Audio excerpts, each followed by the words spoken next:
the way that she attacked back like a rabid dog at anyone and everyone that would try to hold her to account, I think that will backfire. And she was so aggressive. Instead of like taking a more reasonable position and being like, here are some of the reasons as to why we did this, all this stuff, they thought they could get away with attack. It looked like she was, especially because like a lot of people are also, sexist. Let's be real. She looks like a hysterical woman for even the base.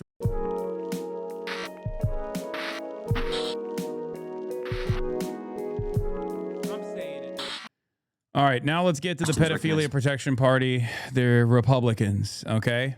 Now that I've spent a good deal of time shitting on the liberals that have been spending today, getting their licks in. They use every tragedy to attack you. I know. This is the Canadian Center for Israel and Jewish Affairs in Canada, by the way. On Thursday, the controversial U.S.-based streamer Hasan Piker will be speaking at an event at UBC's Chance Center. Piker has a long-standing record of justifying violence, endangering public safety, amplifying extremist actors, and demonizing Jews and Israelis. In the past weeks, thousands of Canadians have contacted their local MPs to send a strong message. Individuals who promote dangerous rhetoric and platform Canadian-listed terror entities should never be allowed to enter the country. Swipe to read our statement.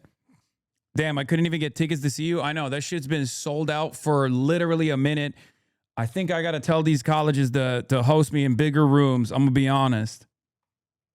It was sold out in 3 minutes, okay? They tried to do this shit. It didn't work. People do not give a about what these guys have to say. No motion whatsoever, okay?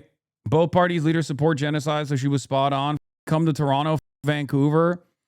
I'm gonna be in Vancouver, but I'm gonna come to Toronto too. I'm never going to Calgary. Why is it that people go, yeah, dude, come to Alberta? No, I'm with you. I will be coming to Toronto at some point too. New travel update. Cuba is happening soon. Okay. There is a place I'm going to soon. It's called Cuba. Potentially, we'll see. We're working on it. All right, we're working on it. Pull up to Hamilton, JK. There's nothing to do there. Yes. If you're going to be in Vancouver, will you be collabing with Northern Line in some way? No, I'm not. He's a dad, okay? And he has a lot of responsibilities. Why not run someone like Rokana or Mazzy? At least they did something about what the people are asking for. Wait, what? I never said I work with Rokana all the time. I talk to Rokana all the time.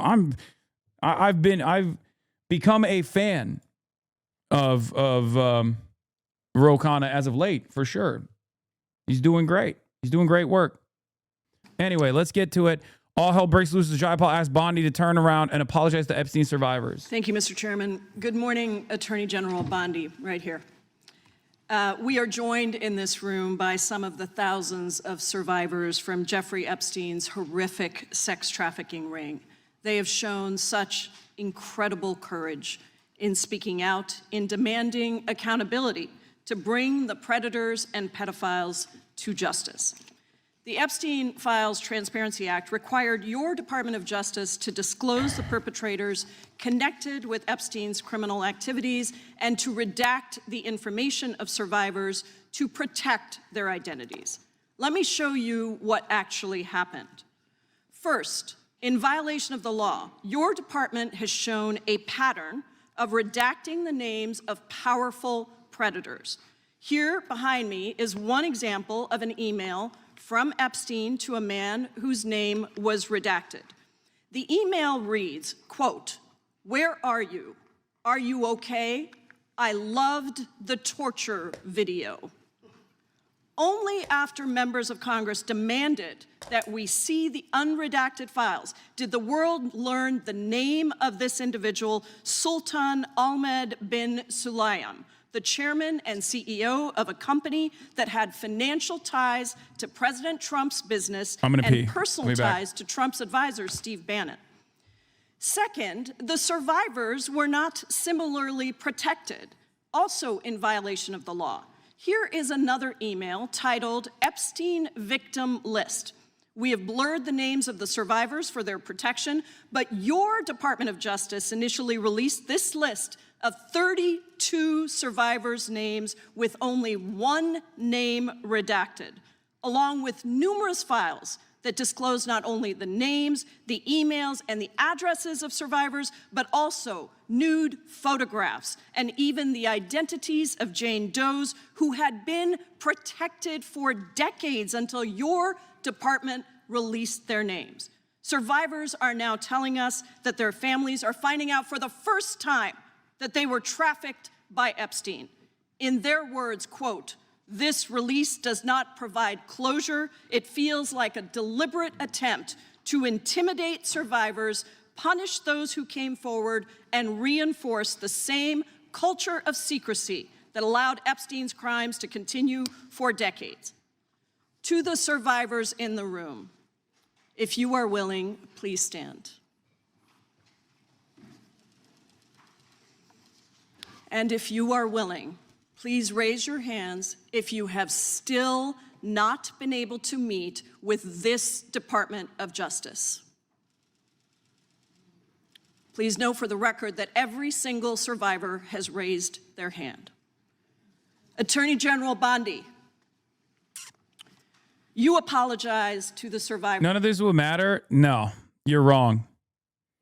I think it's still important to fucking hold this admin to account. This is also part of the reason why I don't mind working with Democrats in general, even if they don't fully agree with me. What are you talking about? The optics of this matters. The argument matters. What are you supposed to do? Not have this hearing? Are you insane? I said it beforehand. And it bears repeating. This is a major fissure in the base. This is a major weak point in the base. So much so that even the Democrats have realized that they need to exhaust this talking point. It's also a massive, catastrophic injustice that is taking place. Of course they should bring this up.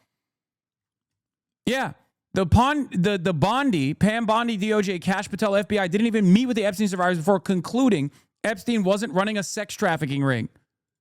It's psychotic. It's completely unacceptable. It's completely psychotic. Please stop trying to present everything as like as a negative. I know that you have calcified your resistance to shit libs in general. I get it. I understand where you're coming from. I understand why that's like frustrating for you. But we can't be doing that. Like sometimes they are doing good things. This is one of those instances. They're doing the right thing. In your opening statement for what they went through at the hands of Jeffrey Epstein.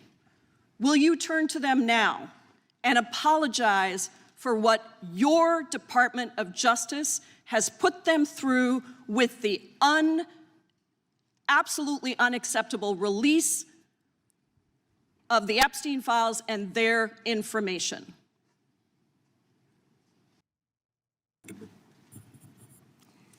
Congresswoman, you sat before, Merrick Garland sat in this chair twice.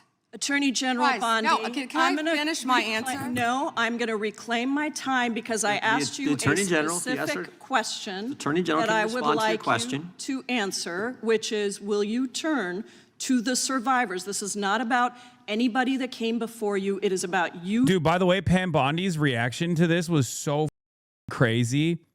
I think that they are not reading the room, I will say, because I watched pieces of this before I went live.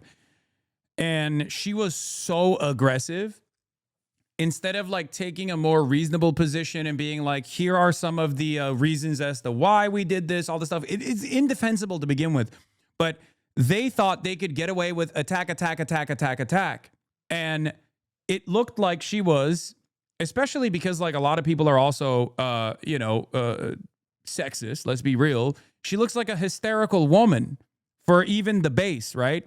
Like when I see the way she's behaving there, I get mad because I see a person in a profound position of power doing everything to deny victims of sexual assault and sex trafficking as minors their day in court, their justice, their everything that they've advocated for, right? Like she is a hurdle against that at the behest of an international sex trafficking a cabal of pedophilic billionaires.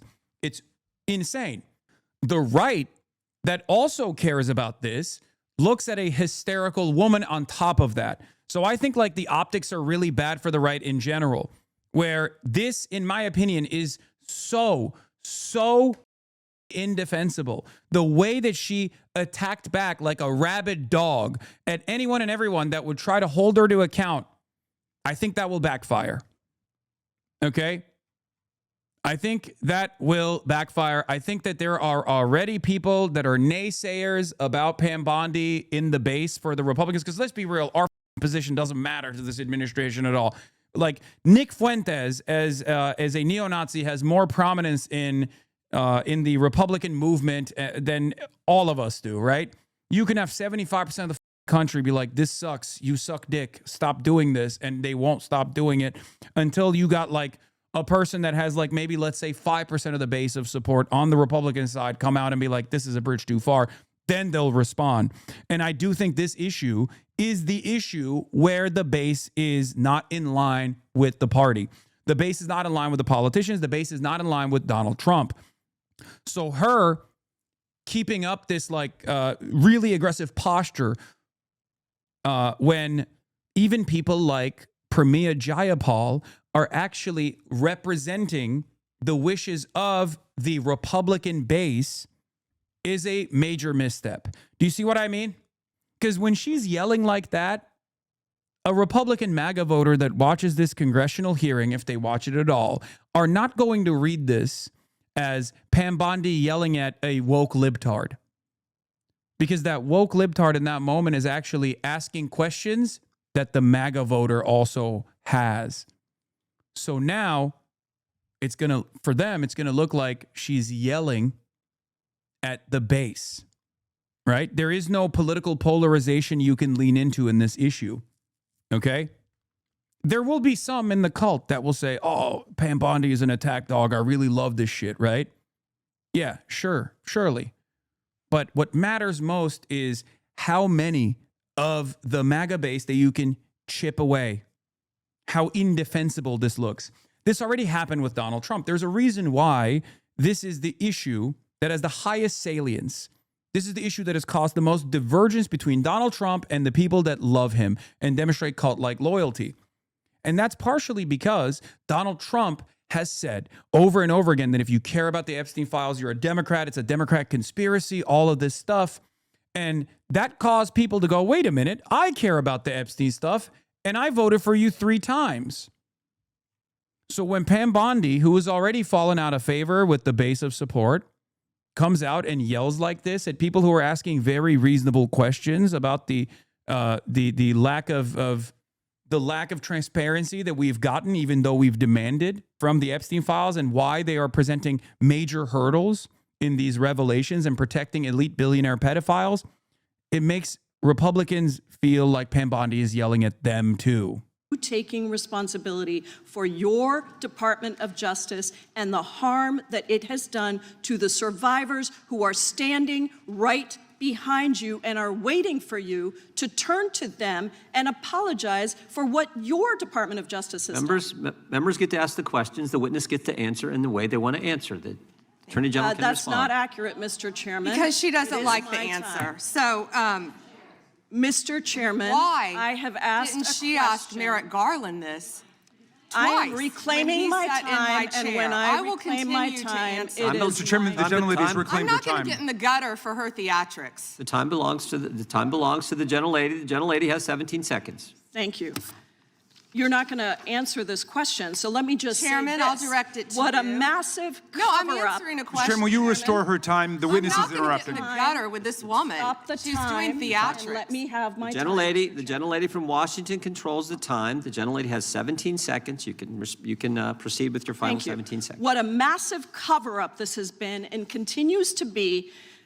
Donald Trump made the release of the Epstein files the center of his political campaign because he thought it would benefit him. Then you got into office, Attorney General, claimed to have a client list, only Regular to order. then say that there was no list. Your deputy, Todd Blanche, met alone with Ghislaine Maxwell and transferred her to a minimum security prison. And now you continue the cover-up, and I wish that you would turn around to the survivors who are standing right behind you and on a human level Chairman, apologize The chair now to recognizes them the chair. for what you have done. Time of the gentlelady. What is this? to his baby ranch. Worst thing I've seen. Jeffrey's asking if you could FedEx the painting he made of the massacre of the innocents of the ranch. It's large 9x9 canvas that we had rolled out for him to see in the entryway. They are killing babies. He wants us to use it on the ranch. Yeah, I mean that's pretty freaky. I don't know. I feel like it implies what we know about already, which is Zora Ranch is a baby making operation through coercion, through force, through rape. By the way. May I respond? Anyway, Massey and Bondi have a shocking fight as he accuses her of the Epstein files cover up as well. Incredible picture of the room that proves your point. Yeah. Epstein survivors raised their hands to signal that they've been ignored by Trump's DOJ, and AG Bondi refused to look at them. 69,000 likes. I'm telling you right now, man. I'm telling you, this shit is so indefensible. Either the Republicans need to reposition themselves as the pro-pedophilia party, which some will do, like Megyn Kelly and you know, even Nick Fuentes to a certain degree did that until he dropped it and is now in opposition to it, or they're like, there's no way out of this. And I think if they position themselves as pro-pedophilia and how pedophilia is actually good and ephebophilia is fine, all this shit, until or when they do that, when they start trying to do that, they are going to come across as even more repulsive to the MAGA base even. Because the point here is to wither away Trump's base of support from that 20% that is impossible to shake off Donald Trump to a 10% that is ultimately meaningless, right? That's the point here. Now, of course, the Democrats will do everything in their power to even lose that 10% of cult-like fealty, but you know, that's besides the point. We're not talking about the Democrats right now. We're talking about the Republicans, right? Because a lot of people don't understand. They think like, oh, well, Trump always has that 20 to 30%. Okay, well, that 30% that used to be unshakable, I think has withered away a little bit. Now we're in the 20 to 30% range. If it goes from 30% to 20%, tomorrow it could go to 10%. Okay? Trump, I assume, if Pam Bondi keeps doing this and steps on these landmines, will probably offer her up as red meat to the base to be like, see, we're listening, we're hearing you. I think that's what's going on here. Very briefly to her statement. Well, I think we can do that Okay. probably on one of our members' time. Okay, thank you. I don't want that to get away. Thank you. Yep. Thank you, Mr. Chairman. Behind me, I have 3 documents from the DOJ production that are emblematic of the massive failure of the DOJ to comply with the Epstein Files Transparency Act. To my right is an email that was sent by the victims' lawyers to the DOJ. It was a list of names not to redact, a list of names not to release. What did the DOJ do with this email? They released this email in the document production. Literally the worst thing you could do to the survivors, you did. And they're getting phone calls. A lot of these people didn't want to be known. And we know you touched the document because you redacted one name and you redacted the lawyer's name, but you left the survivor's name there. The next document I want to show you, that was in the title, the victims' survivors' names, all right? The title of this one is Child Sex Trafficking, Co-Conspirators, fully redacted.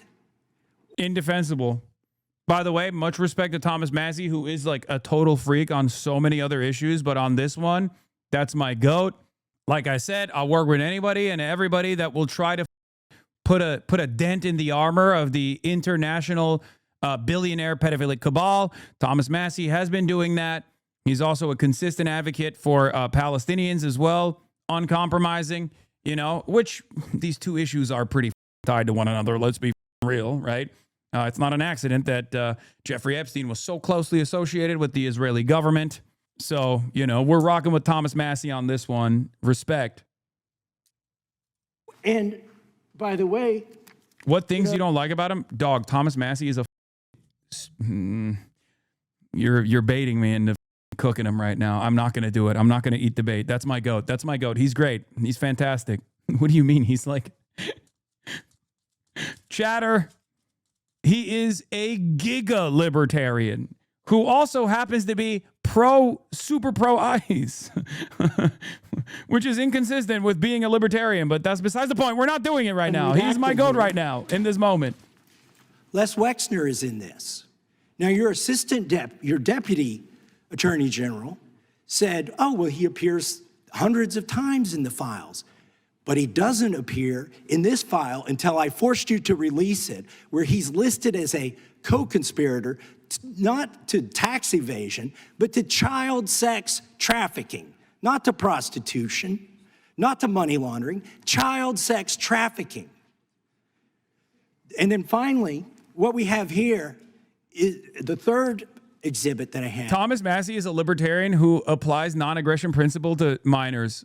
Okay, that's it. Most libertarians don't do that. That's the reason why he's going so hard on both Israel and also on the Epstein stuff.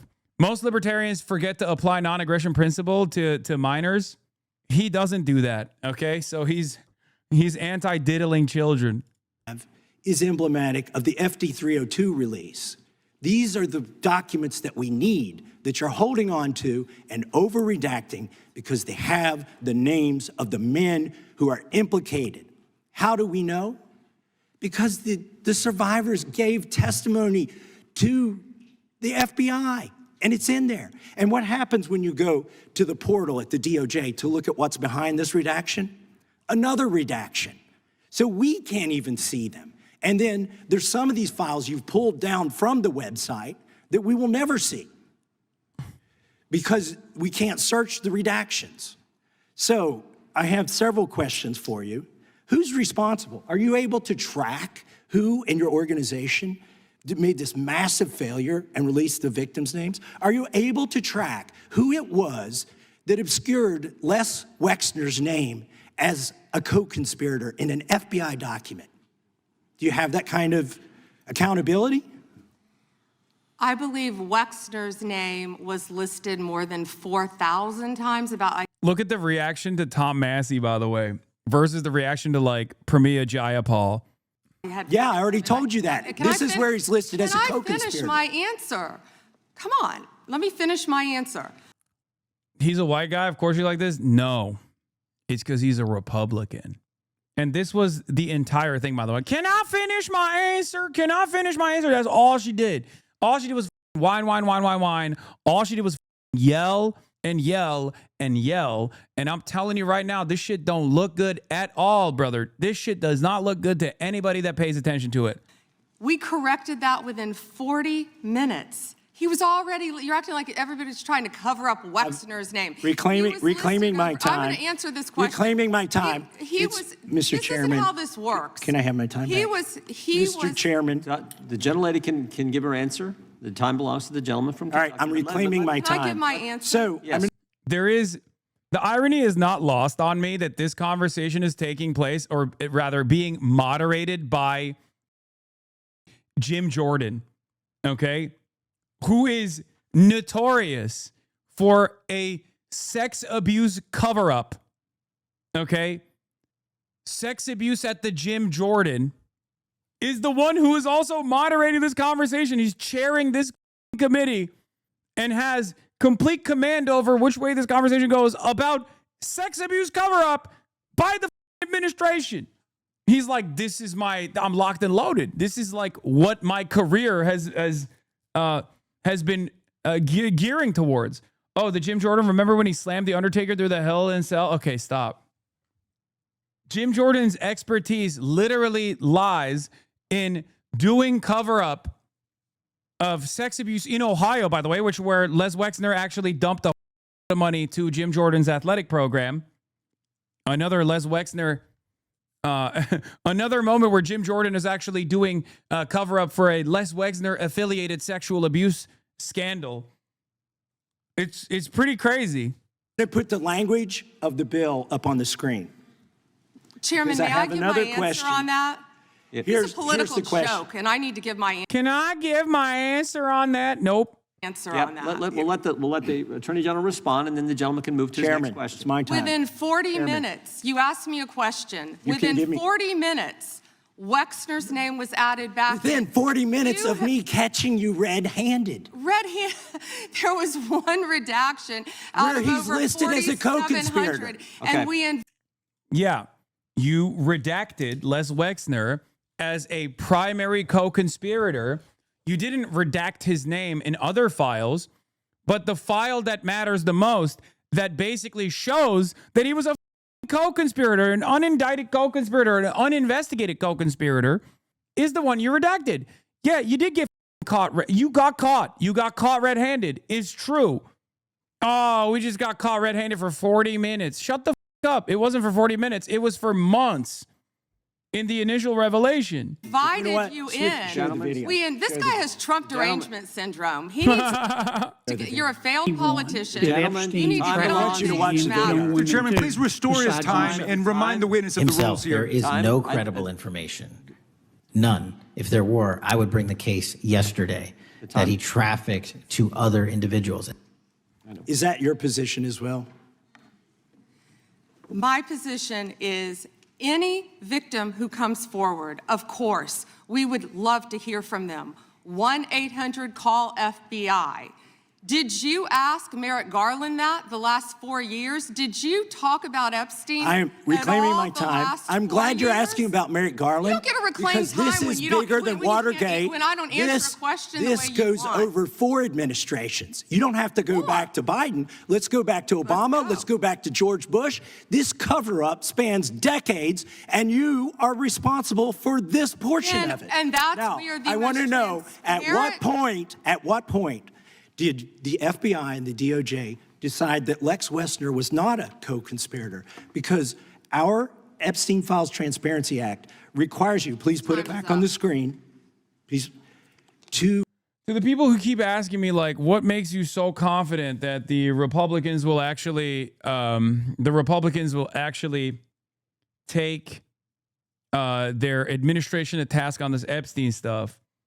The fact that this hearing is even taking place is proof of that.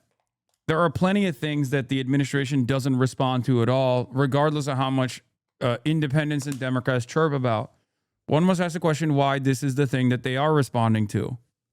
It's because the Republican base cares about this, chat. How is this proof of that? Oh my God, brother, what are you talking about? This is, look, political polarization in this country is set in completely, okay? Party loyalty trumps everything else. There are very few issues that actually move across. Very few issues that actually move across party loyalty. Okay? This is one of them. Trump knows that as long as he maintains his base, it's going to be fine. Okay? It's not going to be fine, but like at least he can maintain some level of popular support and do whatever the fuck he wants to do. This is the one issue where his base is like, no, I'm not on board with what you're doing. I'll give you another example. Israel. Trump could have just kept allowing Israel to keep pummeling Gaza without even making an aesthetic plea to make it seem as though there was a real ceasefire taking place. Now, there isn't. There isn't a real ceasefire. We know that. But the reason why he even forced Israel's hand to act like there's a ceasefire now implemented and significantly lowered the damage that Israel is doing to the Palestinians was because he realized that he was losing his own base of support on this issue. Okay?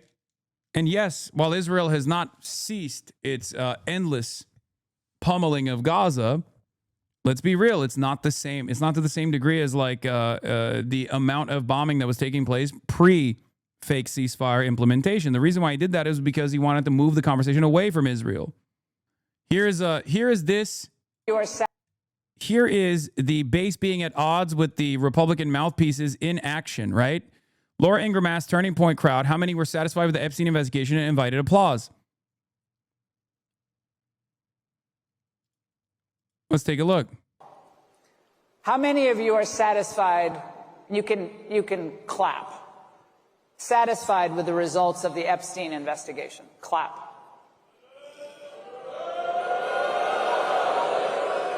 Okay, I told you to clap. You guys aren't listening. I'm not going to grade you on a curve. So I was going to get to that. How many of you are not satisfied with the results of the investigation?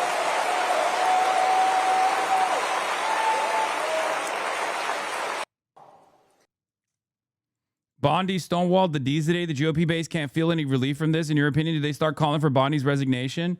I think it's important for us to try to get those guys to call for Bondi's resignation. Okay? That's what I think. Because I think if you get any W out of this, if you get any blood, if you get even a little bit of blood, you cut them and they bleed a little bit, and you show people that they have the capacity to bleed, I promise you, more of it will come. Okay? That's what I think. That's what I believe. Because right now, Republicans have basically created a fortress around themselves, right? They've created a fortress around themselves on these opinions. They've created a fortress around themselves on maintaining the no compromise position. They did this with ICE, right? And even in their, I'm going back to shitting on the Democrats right now, but even in their move away from like punishing Minneapolis, they're not actually moving from punishing Minneapolis, but the Democrats are allowing them to get away with it in some ways by taking a reform position on ICE and not really making a big stink and presenting this as a big W when it's not. If you were to get a scalp, here, the blood's in the water and the sharks will pounce. Release the internal decision about whether to prosecute him or not, and it's not in the files, and it's not in the files for any of these other men. Time of the gentleman has expired. May she answer? And he's a hypocrite because he voted against the ban that we were talking about on. But don't you think it'll be just another cop-out like Bovino? Well, nothing changes. Like it feels like it's W and everyone moves on. It will be if we let it happen. But this is a domestic affair. It's the same with ICE. People are more likely to forget about Gaza because Americans are very selfish people and they think like Gaza's happening over there versus their opinion is on ICE, which is happening over here. I'll give you an example. Palantir. Palantir is in the news today. It should be in the news every day, but it's in the news today right now. Why? Because there has been an internal mutiny within the ranks of Palantir. Palantir had no issues when they were being used by Israel to murder people in Gaza. Here's a scoop from McKenna Kelly at Wired magazine. Tensions at Palantir have grown in recent weeks over the company's work with ICE. On Friday, CEO Alex Karp tried to calm concerns in an hour-long video that offered few specifics instead of offering NDAs to workers who want to understand how it's empowering ICE. Ali Winston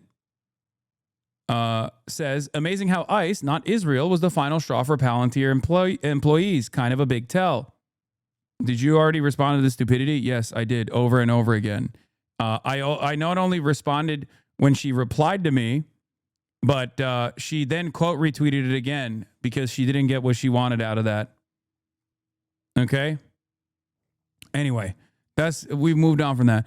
So this is important for people to understand because ICE is domestic occupation. ICE is domestic violence. And Americans care more about domestic violence than they do about the foreign violence that we're dishing out alongside a religious ethno state, right? Israel. There is a level of like moral removal that Americans engage in when they go, oh, well, that's Israel doing it. And maybe we should stop Israel from doing it, but that's not our crime, right? That's not happening to me. It's happening to people that may or may not deserve it. And the reason why I'm bringing this up, the reason why I'm bringing this dynamic up is because the Epstein stuff is not going to go away in the same way that like people can move on from Israel, even if we don't. The majorities can move on from Israel and think like, oh, it's in the rear view mirror now. The Epstein stuff, they're not going to move on from. Deep fake AI porn. Only 2 people voted against it, and you were one of them, hypocrite. The gentleman's time has expired. She didn't answer the question. Mr. Chairman. Yeah, Mr. Chairman, could she answer the question? Chairman, I was wondering. The gentlelady's allowed, the Attorney General's allowed to respond the way she wants to respond to any member's questions, Republican, Democrat. Yeah, of course Jim Jordan is going to defend Pam I have Bondi. unanimous consent request. Dick eater. Gentleman's recognized for a UC. All right. This is an example. I'm submitting these 302 forms that are entirely redacted, even when you go to look at them. Without objection. I'm submitting a witness statement that implicates Les Wexner. Without objection. I'm submitting an article from the New York Times that the DOJ released nude photos and Without objection. identifiable pictures of the victims. I'm submitting a letter from AG Bondi to Kash Patel, imploring him to quit keeping the files when you found out that they were keeping files from you, because they're still redacting files that you... Chairman, are we going to recess for votes? Yes, we are. I'm submitting for unanimous consent a document of 17 individuals who've resigned because of the Epstein files. Without objection.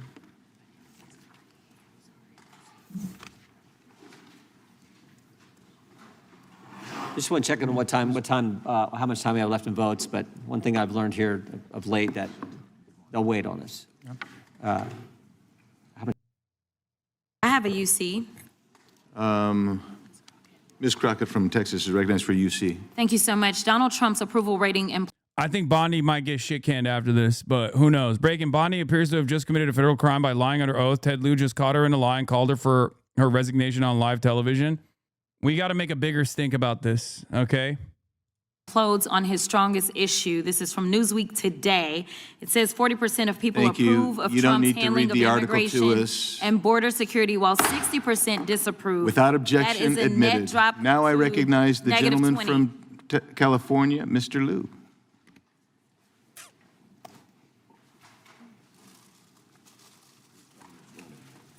Thank you, Attorney General Bondi, for being here today. I'm going to show you two photos. Thank you. I'm going to show you two photos of former Prince Andrew. Prince Andrew attended various parties with Jeffrey Epstein. Under the law Congress passed, you were allowed to redact photos to protect the victims of Epstein's sex trafficking operation. You redacted the photos of this victim's face because you were following the congressional law. Is that correct?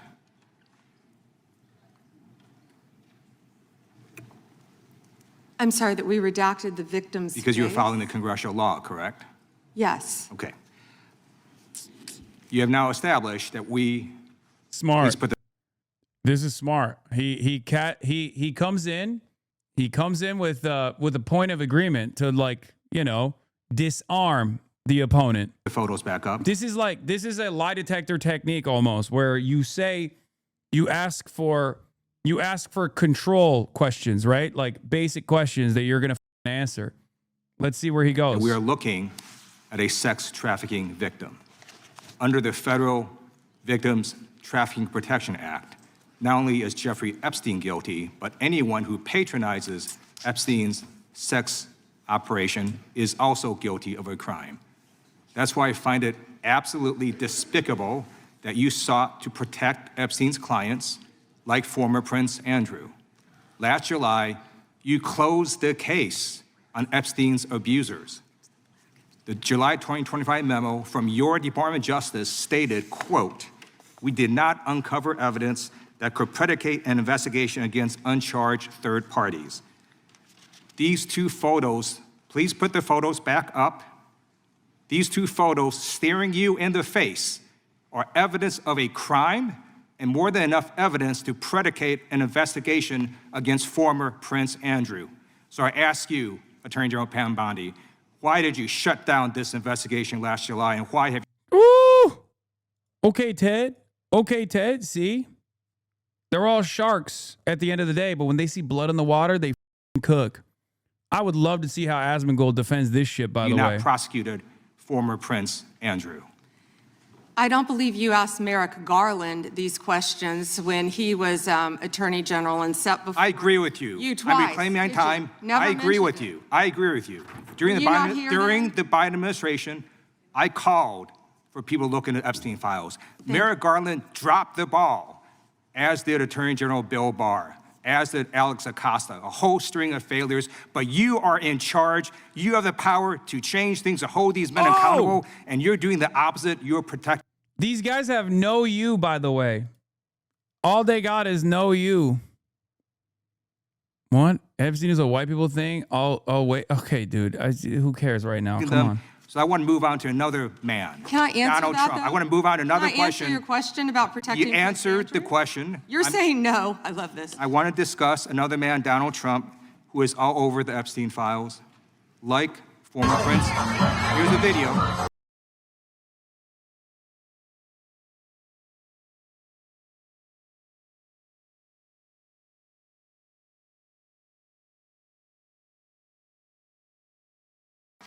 Like former Prince and They're just besties.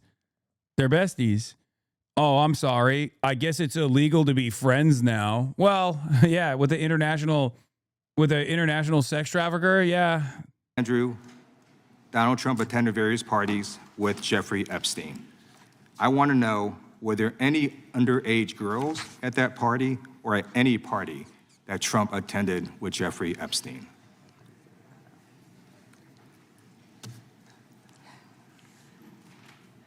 This is so ridiculous, and that they are trying to deflect from all the great things Donald Trump has done. There is no evidence that Donald Trump has committed a crime. Everyone knows that. This has been the most transparent president. That's so funny. Dude, you're literally sitting on a Judiciary Committee hearing because you redacted Donald Trump's name alongside numerous prolific international billionaire pedophiles. It's not exactly a moment where you can defend the transparency of the administration. Oh, what a crock of absolute dog shit. Presidency. He's the one that asked that those And files. she just keeps deflecting too whenever they're like, hey, notice how you protected international sex traffickers? Like over and over again. And she's like, well, this is the most transparent administration. Reclaim my time. He I got This is also kind of Israel. This is like Israel, the most moral nation. your answer. You said there's President no evidence. Trump asked Chairman, please stop the clock. to My sign time. Stop the clock. the legislation. Time. This is Time. this I'd like is to reclaim my ridiculous. time. Time belongs to the gentleman from California. Okay. I'm going to put up another document from a witness who called the FBI's National Threat Operations Center because I believe you just lied under oath. There is ample evidence in the Epstein file. Don't you ever accuse me of a crime. I believe you just lied under oath, and this is all on videotape. You said there's no evidence of a crime. I'm showing you. She's like, oh, you committed perjury just now. She's like, don't you ever. What are you going to do about it? Because you did do that. Oh, my God. Oh, let's go. Oh, please, please, R.I.P. Bozo. Please, I can't wait. a witness statement who called into the FBI's Threat Operations Center. He drove Donald Trump around in a limo. He overheard what Donald Trump said to Jeffrey on his cell phone. He was so angry, he was going to stop the limo and hurt Donald Trump. And he met a girl who said she was raped by Donald Trump and Jeffrey Epstein. She later had her head blown off, and officers at the scene said that could not have been suicide. No one at the Department of Justice interviewed this witness. You need to interview this witness immediately. Epstein should rot in hell, so should the men who patronized his operation. And as we sit here today, there are over 1,000 sex trafficking victims, and you have not held a single man accountable. Shame on you. If you had any decency, you would resign right after this hearing concludes. The gentleman has expired. May I respond? Yeah, I don't know how you respond. No one can. I did not can ask a respond. question, Ms. He Head. doesn't You're want allowed to talk to. about I did the not ask a horrific question. crime in California. He does not want to talk about I did not ask a crime question. in Oh my God. Dude, her answer literally always is like, well, what about crime in California? What about this? Dude, this is, I can't believe I'm saying this because we're seeing this currently at the national stage play out. Debate pedophilia. This is the highest state of debate pervertry, which is debate pedophilia. Awesome. You can't hit this. You can't hit this if you're not Trump. This is a Trumpian response, right? No you, over and over again. Only Trump gets to do that. And even on the Epstein stuff, Trump can't do that either. Because guess what? The no you can't be worse. I mean, or the no you, when you do no you, it has to be worse overall than what you are covering up. When someone calls you a pedophile or a pedophile protector, you can't turn around and say, okay, well, You like domestic abuse, for example. Do you see what I mean?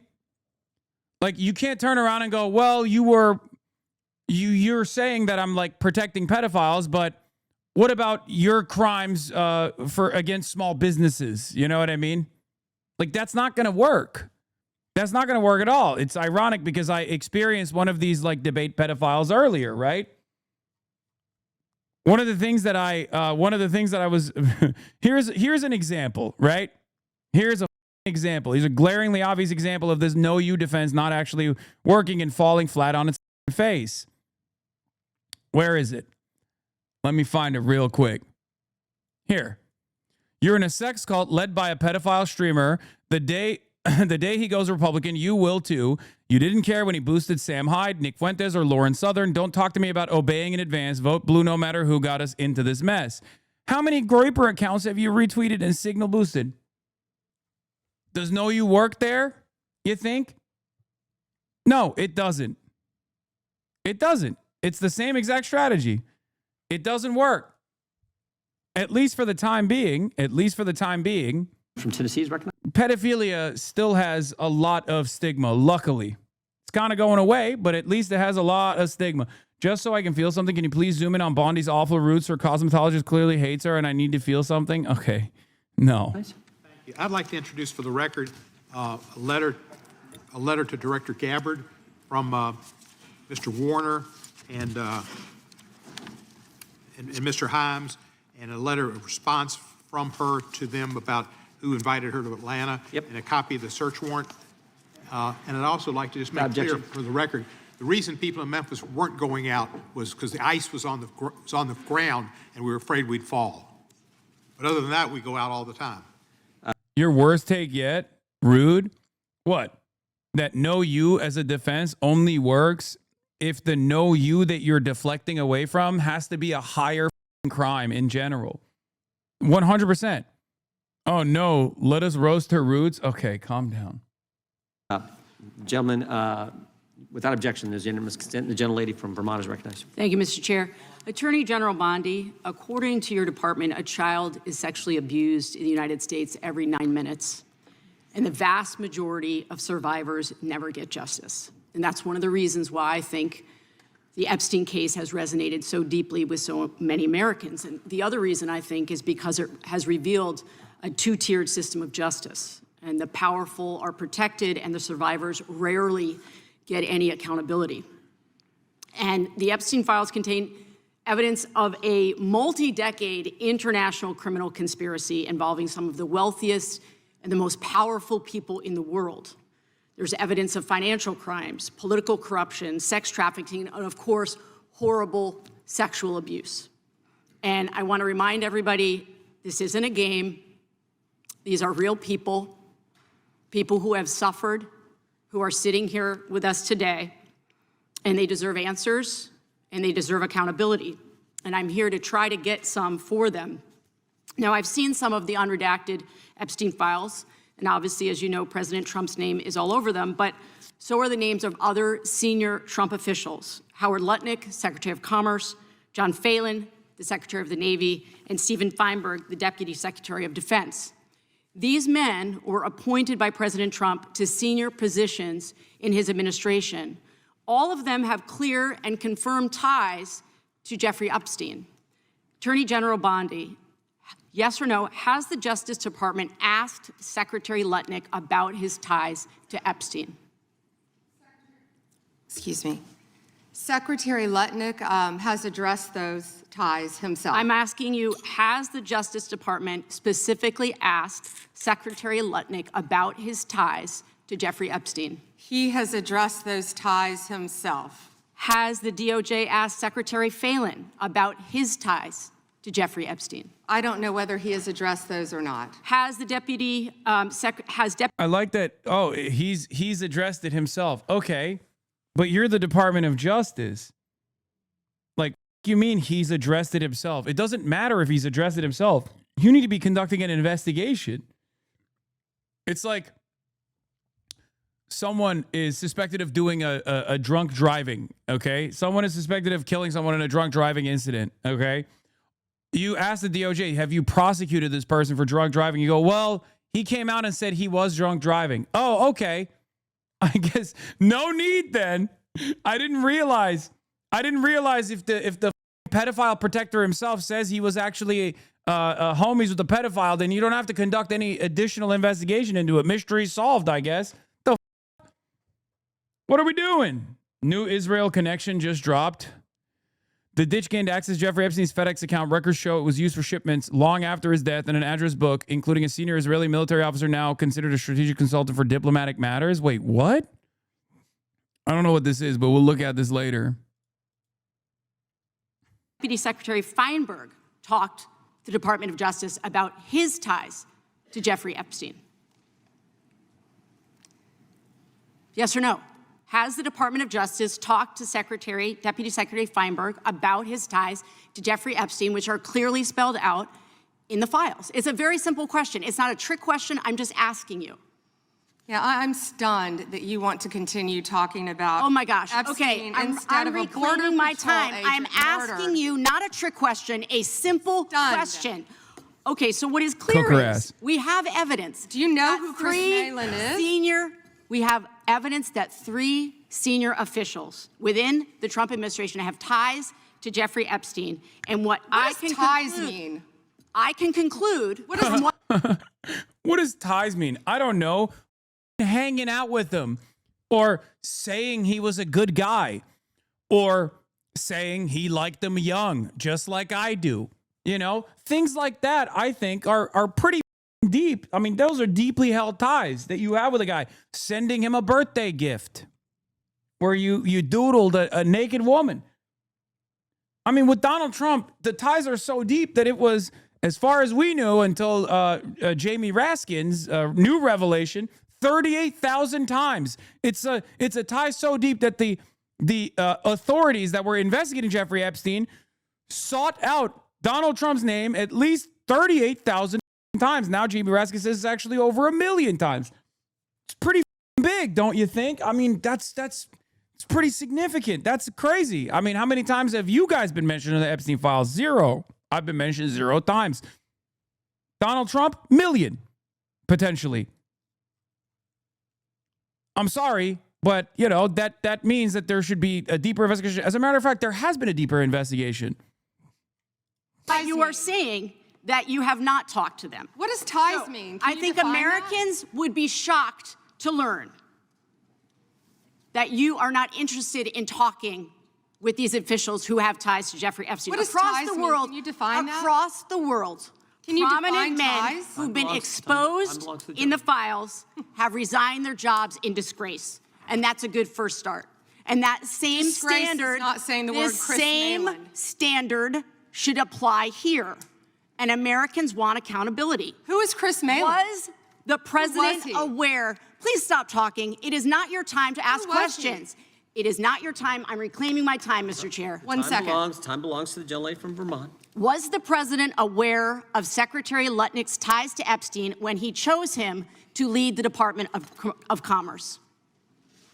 Was he aware? Chris Malin was a Border Patrol agent. Okay, so He I'm was going to shot, conclude and that she the president, in never fact, mentioned did him know about his in ties her because he district. was the next door neighbor. Shame on you. Oh, for goodness sakes. You're this from is a tiny, pathetic. This beautiful is state. pathetic, Mr. Committee will Chair. be in order. I am not asking trick questions here.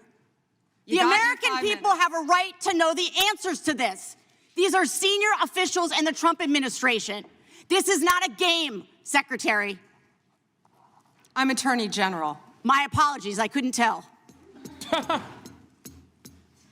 By 2008, we knew that Epstein was a convicted sexual abuser.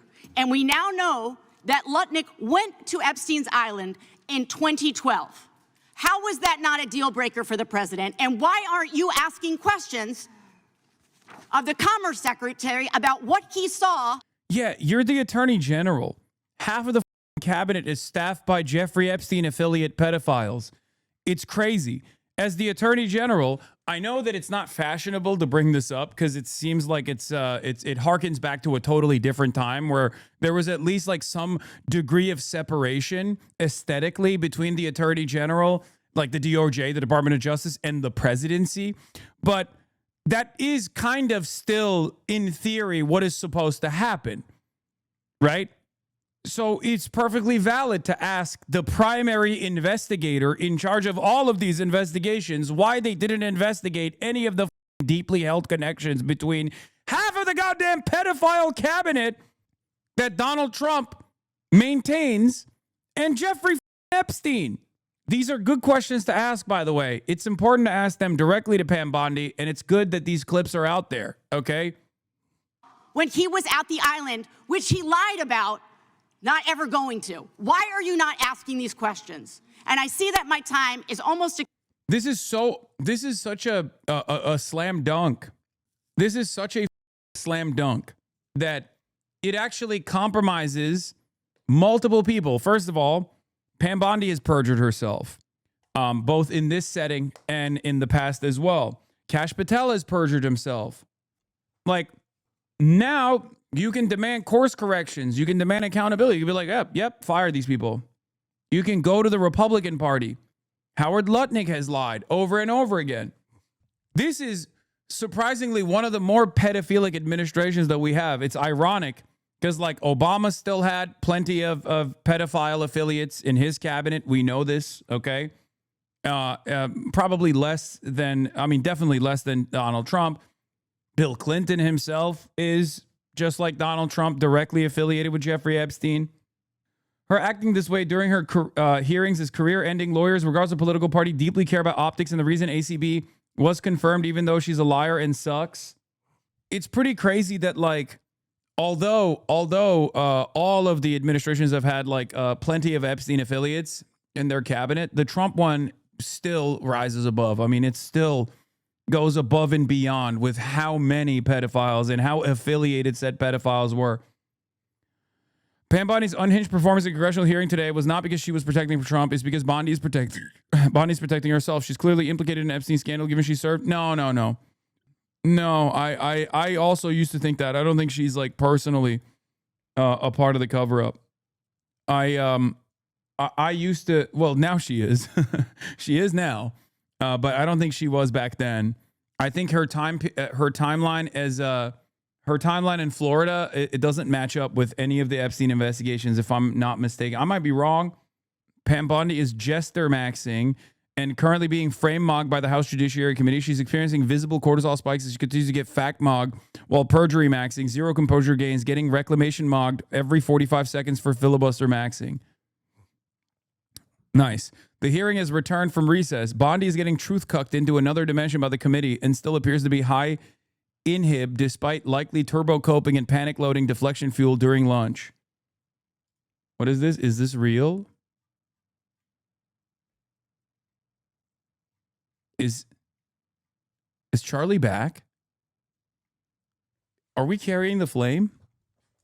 Hold on. Carrying the flame, bros. It's not over. It's not over. I see his beautiful face everywhere, dude. I see it everywhere I look. He is Charlie Kirk. Charlie hasn't stopped serving our country. My God. What a legend. Expired. So I will say this. Do the right thing, Attorney General. Meet with the survivors. They have been asking for a year. Meet with the survivors. Do the right thing. I yield back. Gentlelady yields back. The gentleman from South Carolina is recognized for 5 minutes. May I have 20 seconds of his time? That'll be up to the gentleman, but... Absolutely, Madam President. Thank you. I was curious if you, Congresswoman, asked Bill Clinton that. Didn't see...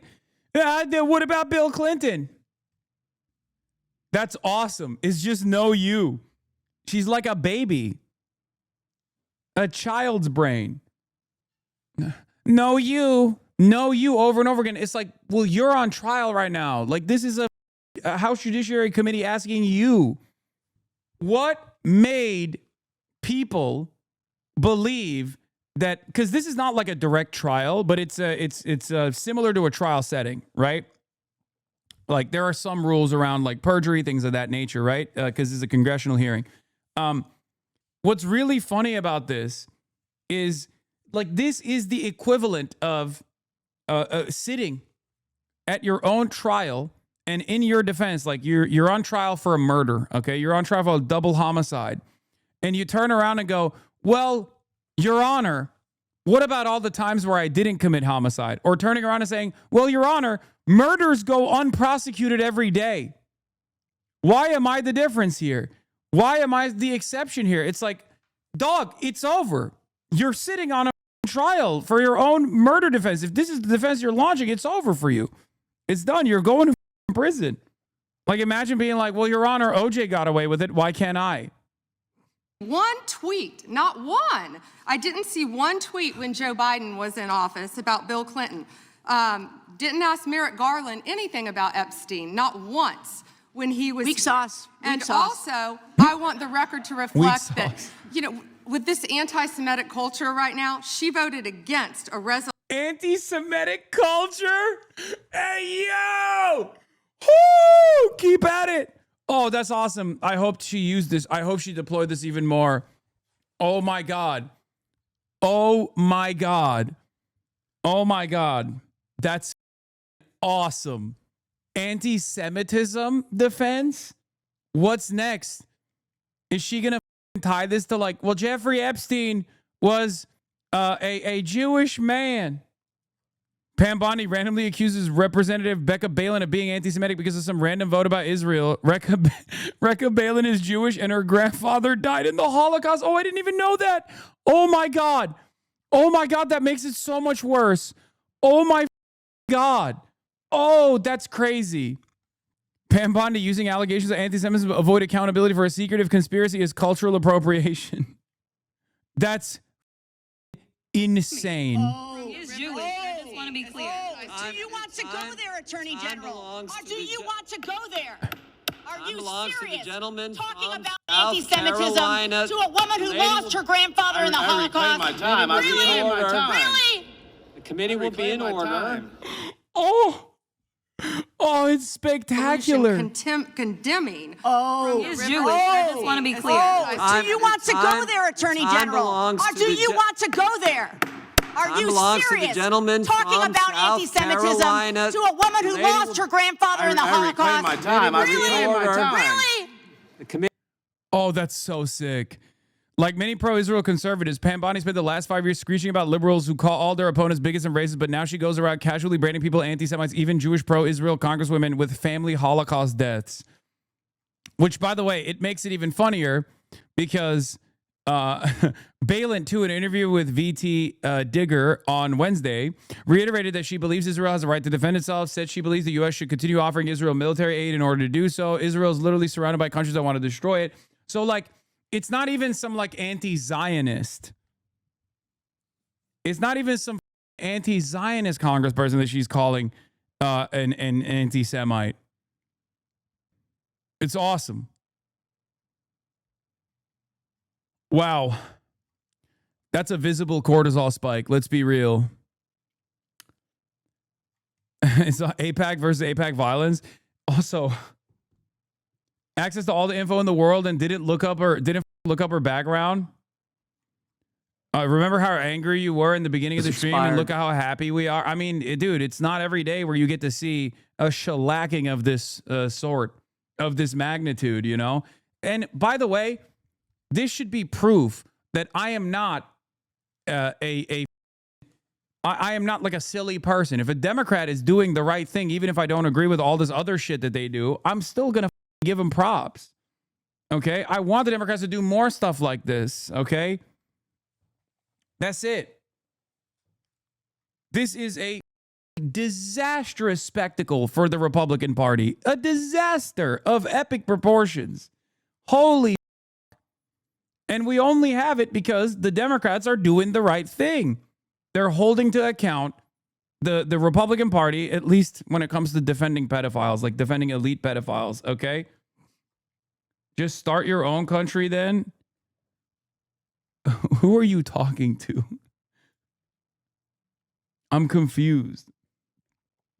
Also, the only reason why we're doing this is because, like, obviously the Republicans themselves are mad at the Republican Party for their, you know, mishandling of this stuff, or not even mishandling, but like deliberate obfuscations. Gentlelady is recognized. Thank you. I seek unanimous consent to introduce into the record the research that Representative Kamlager-Dove and I referenced concerning the threat of right-wing domestic terrorism, which the Department of Justice scrubbed from its website in September. Without objection, the gentlelady from Thank Texas you. is recognized. Thank you so much, Mr. Chairman. And to be clear, I'm not going to ask any questions of this witness because this witness has revealed that she has no intentions of answering questions. But instead, I'm going to ask some very basic questions really quickly of my colleague, Becca Ballant, if she will answer right or wrong, raping children. Wrong. Right or wrong, killing random citizens. Definitely wrong. Right or wrong, enriching yourself as the sitting president of the United States. Definitely wrong. Okay, thank you, because I probably never would have got that with our witness. Our witness who somehow is a lawyer but does not understand how it works with witnesses. I'm not really sure what law school she went to and what all kind of cases she tried, but typically when you come into a space and somebody's a witness, then they sit there and they answer questions instead of asking questions. And then we also have this objection that we use as lawyers called non-responsive when a witness fails to actually answer the question. But nevertheless, let me address the survivors because that's exactly who they are. They are not victims, they are survivors. Let me say thank you for having more courage and moral clarity in your pinky fingers than the entire Department of Justice. We are currently the laughing stock of the world, partially because of the failed leadership within the DOJ as we see kings and queens falling everywhere around the world. But we don't know the basics of right and wrong in this country because it's not about partisanship. And that's why I applaud Thomas Massie, because he's the only person on the Republican side that has a backbone and knows how to stand up to corruption. But nevertheless, let me keep going. My Democratic colleagues have been attacked this entire committee hearing. They have been lied on. And frankly, the American people weren't looking for that. They were looking for answers about the corruption that they see coming from this administration. In the written testimony of this witness, of this particular witness, she stated that when she took office, she had two main goals. The first was to end the weaponization of justice, and second, to return the department to its core mission. Not only have you lied about both, you've intentionally done the exact opposite. You're spending more taxpayer resources arresting journalists than you are prosecuting pedophiles and creeps. In fact, your boss, the President of the United States. By the way, this is precisely the reason why I said back in the day when Jasmine Crockett was like first coming out to say she was going to run for Senate, that like she would be a very good candidate if she wasn't a establishment Democrat in her policies. Okay? Like this moment right here, this uninterrupted 2-minute and 32-second moment right here is exactly why I said like she has the capabilities of launching a decent opposition to the Republicans. The only issue I have with her is that her policies are dog shit. Like she has the aesthetics, she has the fire, she can actually conduct herself this way. It's just what she is conducting herself in the direction of is horrible, old ass, completely broken third way neoliberalism politics. Like this is the problem. This is the issue that I have with her. She's good at being a partisan attack dog. Not even like I just wish that she like, if she wasn't, if she was like anti-genocide, for example, okay? If she was anti-genocide, if she was anti-Israel, if she was anti-corporate Democrats, like she could be a really reliable, senator in Texas. She could even win potentially, or anti-crypto too. Anti-crypto is like by the way, ironically enough, anti-crypto is even less popular than Israel, and Israel's popularity is dog shit as we know. And she's pro-crypto. It's crazy. States stated that this administration, quote, took the freedom of speech away. And at your direction, DOJ has arrested Don Lemon and Georgia Fort. And I might add that y'all actually had a judge that rejected y'all for trying to arrest Don Lemon before, just like the grand jury rejected y'all as it relates to Senator Kelly, just like a grand jury rejected y'all as it relates to Senator Slotkin, just like the case against Tish James was dismissed and the case against Mr. Comey was dismissed. I completely don't get how it is that you're sitting at the top of DOJ because you don't seem to be good at your job. You're spending more taxpayer resources arresting these journalists. In fact, we know after Georgia Fort and Don Lemon were arrested, we know that there were homes of journalists that were raided. We know that threatened prosecution against students protesting your actions and forced tech companies to remove apps used to track ISIS activities. But let's circle back to you protecting pedophiles and creeps, because I want to talk about the president and his possible involvement with Jeffrey Epstein. Now, I don't know what the president might have done with Jeffrey Epstein, but unlike this administration, I believe that facts matter. So let's talk about the facts. Fact number one, Donald Trump is one of the most named people in the Epstein files. At least 5,000 files contains more than 38,000 references to Trump, his wife, or Mar-a-Lago. Fact number two, Jeffrey Epstein and Ghislaine Maxwell made young girls available to Trump on multiple occasions. For example, according to this file, Ghislaine Maxwell presented a young girl to President Trump who spent more than 20 minutes apparently flirting with her. Here's another example. This shows notes from FBI investigators that describe Jeffrey Epstein transporting a victim to Mar-a-Lago to meet with President Trump, where he bragged to Trump that, quote, "This is a good one." Now, I'm not saying that the president is a pedophile, but there is a lot of evidence in these files that suggests that he's very close friends with a lot of men who are pedophiles. What's crazy about all of this is just that this is a big cover-up. And this administration is engaged in it. In fact, this administration is complicit. But there are numerous others, like how the DOJ is attempting to obstruct justice in the investigation of the rogue agents who have murdered American citizens, or how the DOJ seized voter data from Fulton County in an attempt to steal the 2026 midterm elections, or how federal agents have Tom Homan on tape accepting a bribe and your agency killed the investigation, or how your agency is ready to give the president a $230 million payday, which is unconstitutional. The Constitution is clear. The president shall not receive any payment except his salary while in office. The fact of the matter is that you will be remembered as one of the worst attorney generals in history, an attorney general who has prioritized obstruction over justice, corruption over the law, fealty to the president over loyalty to the Constitution. And Mr. Chairman, I will yield. Gentlelady yields. Gentleman from Missouri is recognized. Excuse me, gentleman from Kansas, the Attorney General, former Attorney General, Mr. Schmidt is recognized. Thank you, Mr. Chairman, and General Bondi, thanks for being here. Did you have anything you wanted to say before we talk? I do. Thank you, Congressman. Thank you, my friend, for many years. I find it interesting that she didn't even want to try, Congresswoman Crockett, to ask any questions, because she certainly did not condemn her leader, Hakeem Jeffries, for taking money from Jeffrey Epstein after Epstein was convicted. And I will be brief to give you your time, Congressman. This is what she didn't want to talk about. Texas, from Cuba, convicted, homicide, arson, weapon offense. Convicted. So what are we talking about? Convict Texas, some of these perpetrators that rape these women that are sitting behind you, that you refuse to even acknowledge they are here. Time belongs to the gentleman from Kansas. Mr. Chairman, could I have a few seconds back to make up for the yelling? Thank you. General, did you have anything further to say? Texas, convicted of homicide. Cecil Joseph from Dominican Republic. Texas, convicted for kidnapping, rape. Khalid Khan from Afghanistan. That's why they want to talk about Epstein and not what's happening in their own states. What are you talking about? They're convicted.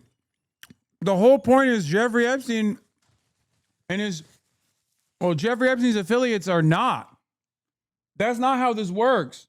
You can't go, hey, look at all these people that look at all these people who have been convicted under your watchful eye. Please stop looking at the non-convicted elite pedophiles I'm defending now. Thank you, General, and thank you for being here. And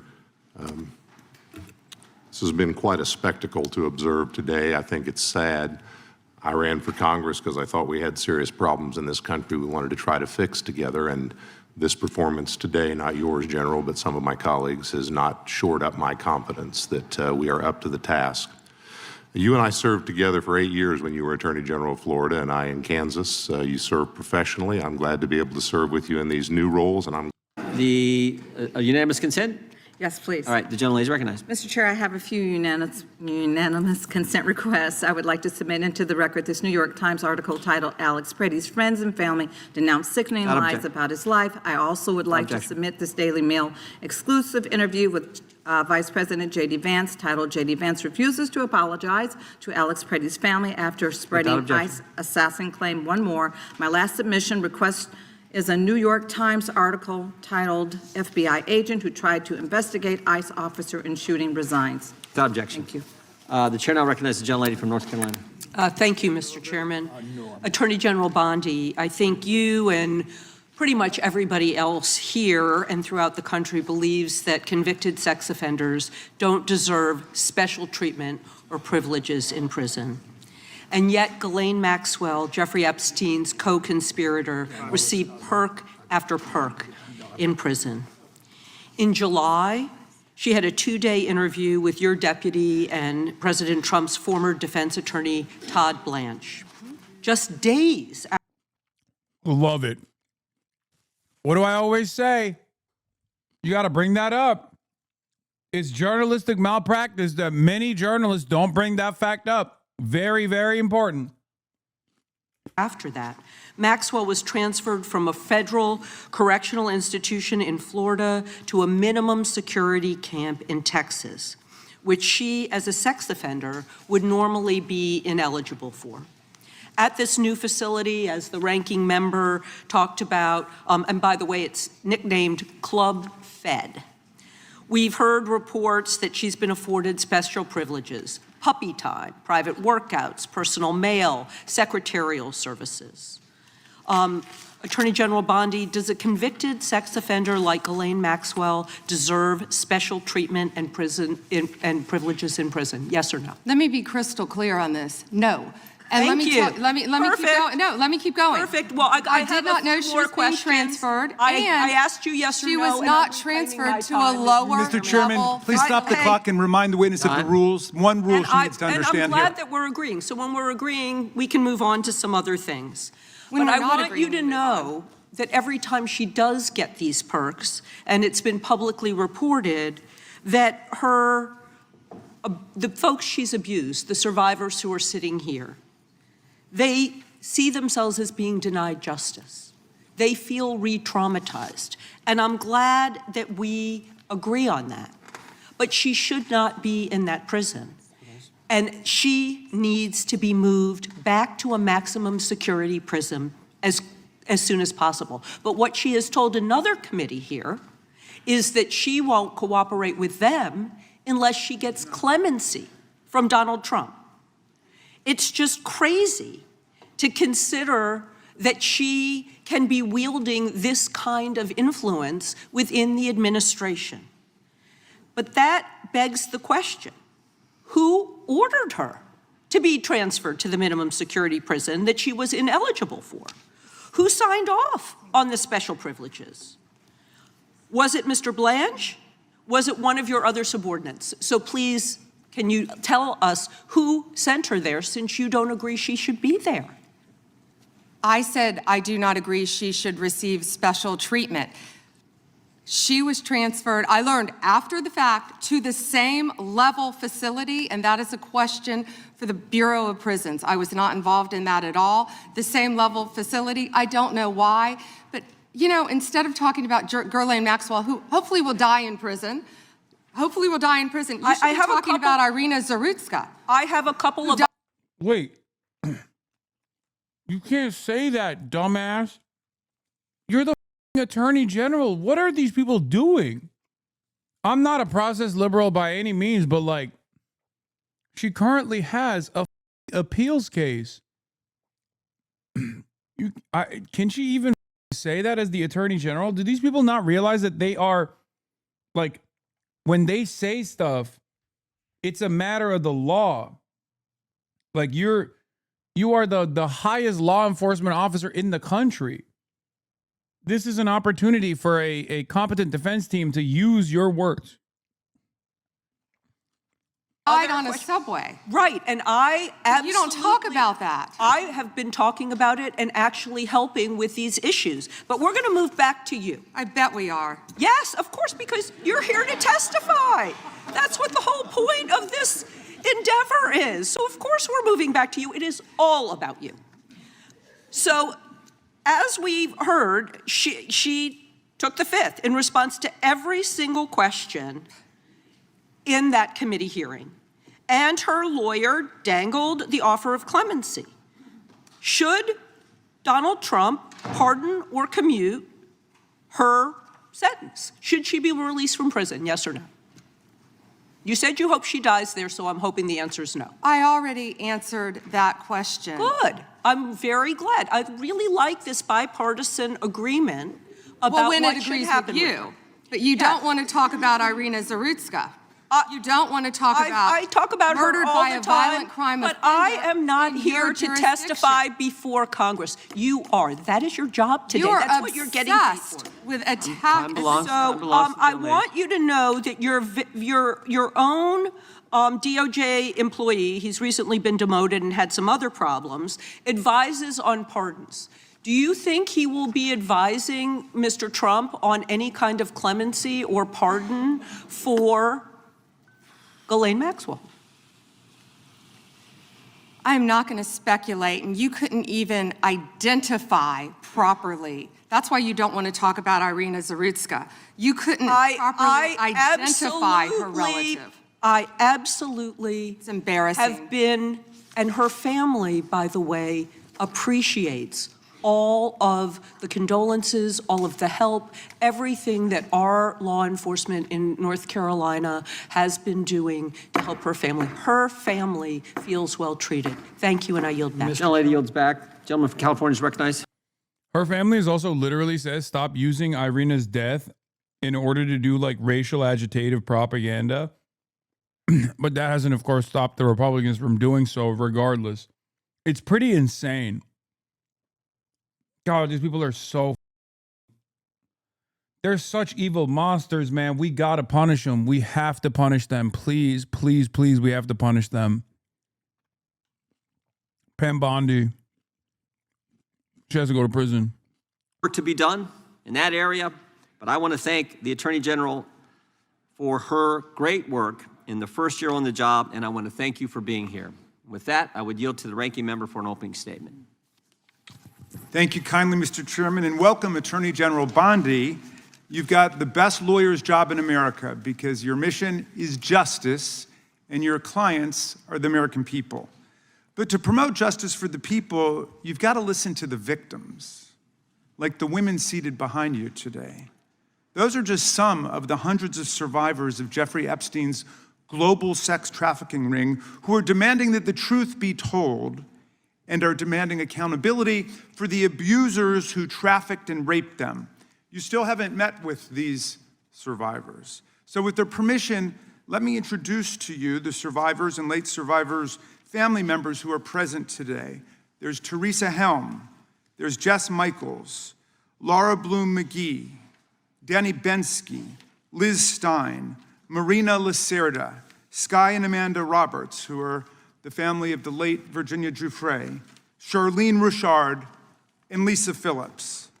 Now, you're not showing a lot of interest in the victims, Madam Attorney General, whether it's Epstein's human trafficking ring or the homicidal governmental violence against citizens in Minneapolis. As Attorney General, you're siding with the perpetrators and you're ignoring the victims.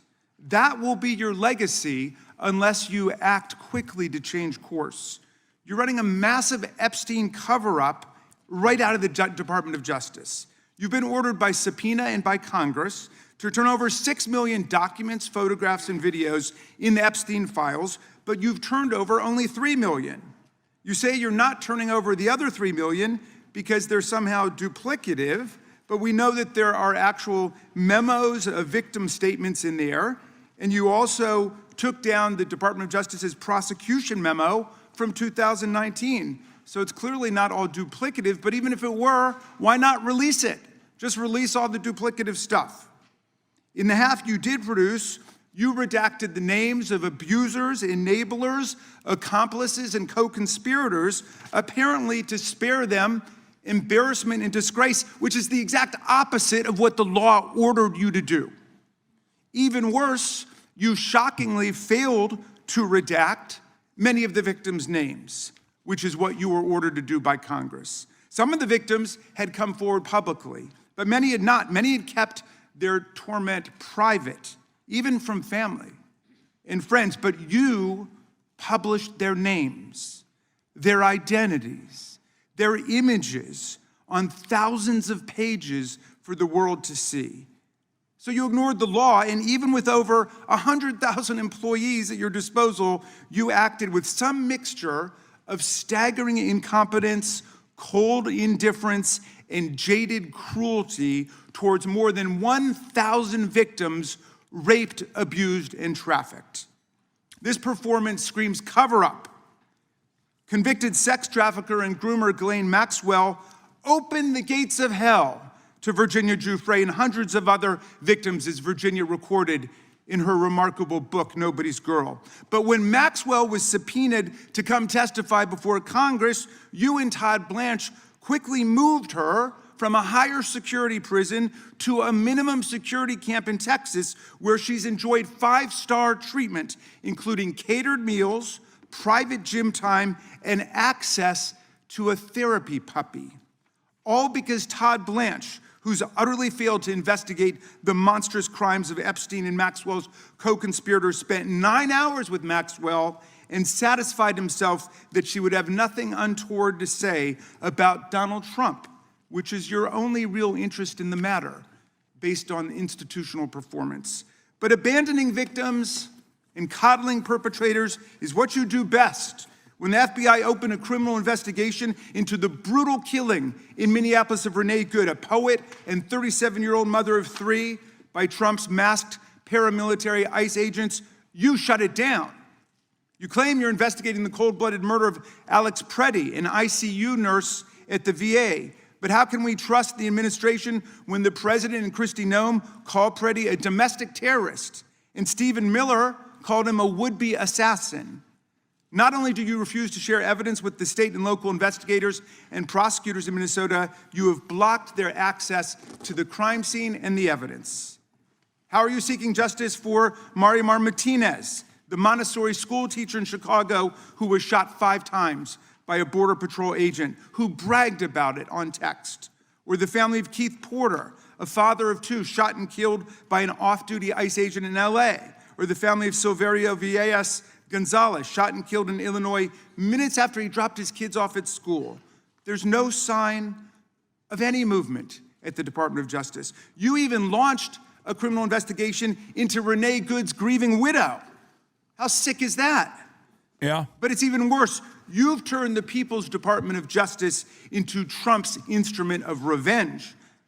Trump orders up prosecutions like pizza, and you deliver every time. He tells you to go after James Comey, Letitia James, Lisa Cook, and Jerome Powell, the head of the Federal Reserve Board, and members of Congress like Adam Schiff, Mark Kelly, Alyssa Slotkin, Chrissy Houlihan, Jason Crow, Chris Deluzio, and Maggie Goodlander, to name a few, and you snap to it. You replace real prosecutors with counterfeit stooges who robotically do the president's bidding. Nothing in American history comes close to this complete corruption of the justice function and It is true.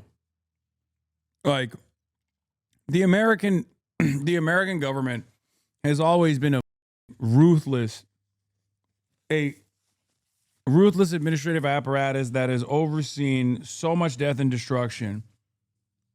They've engaged in naked corruption from time to time, but never to this severity, never this brazenly. It is genuinely unique. It's just that maybe it's partially because of their incompetence, where they don't even like try to cover it up. Maybe it's a matter of the times. Maybe it's because there's not a lot of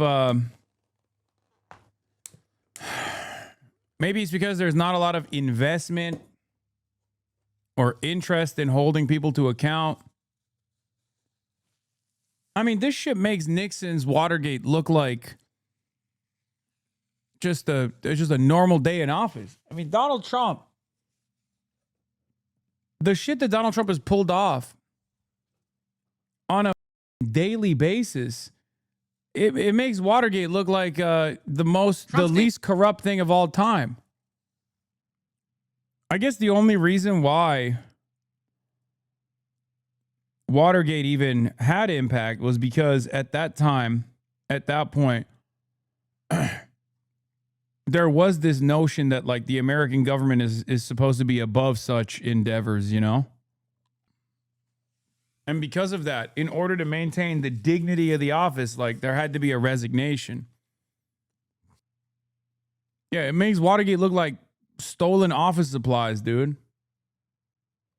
Bondi is fried. GOP started jump ship. GOP Representative May says she lost all faith in the DOJ over lack of Epstein prosecutions.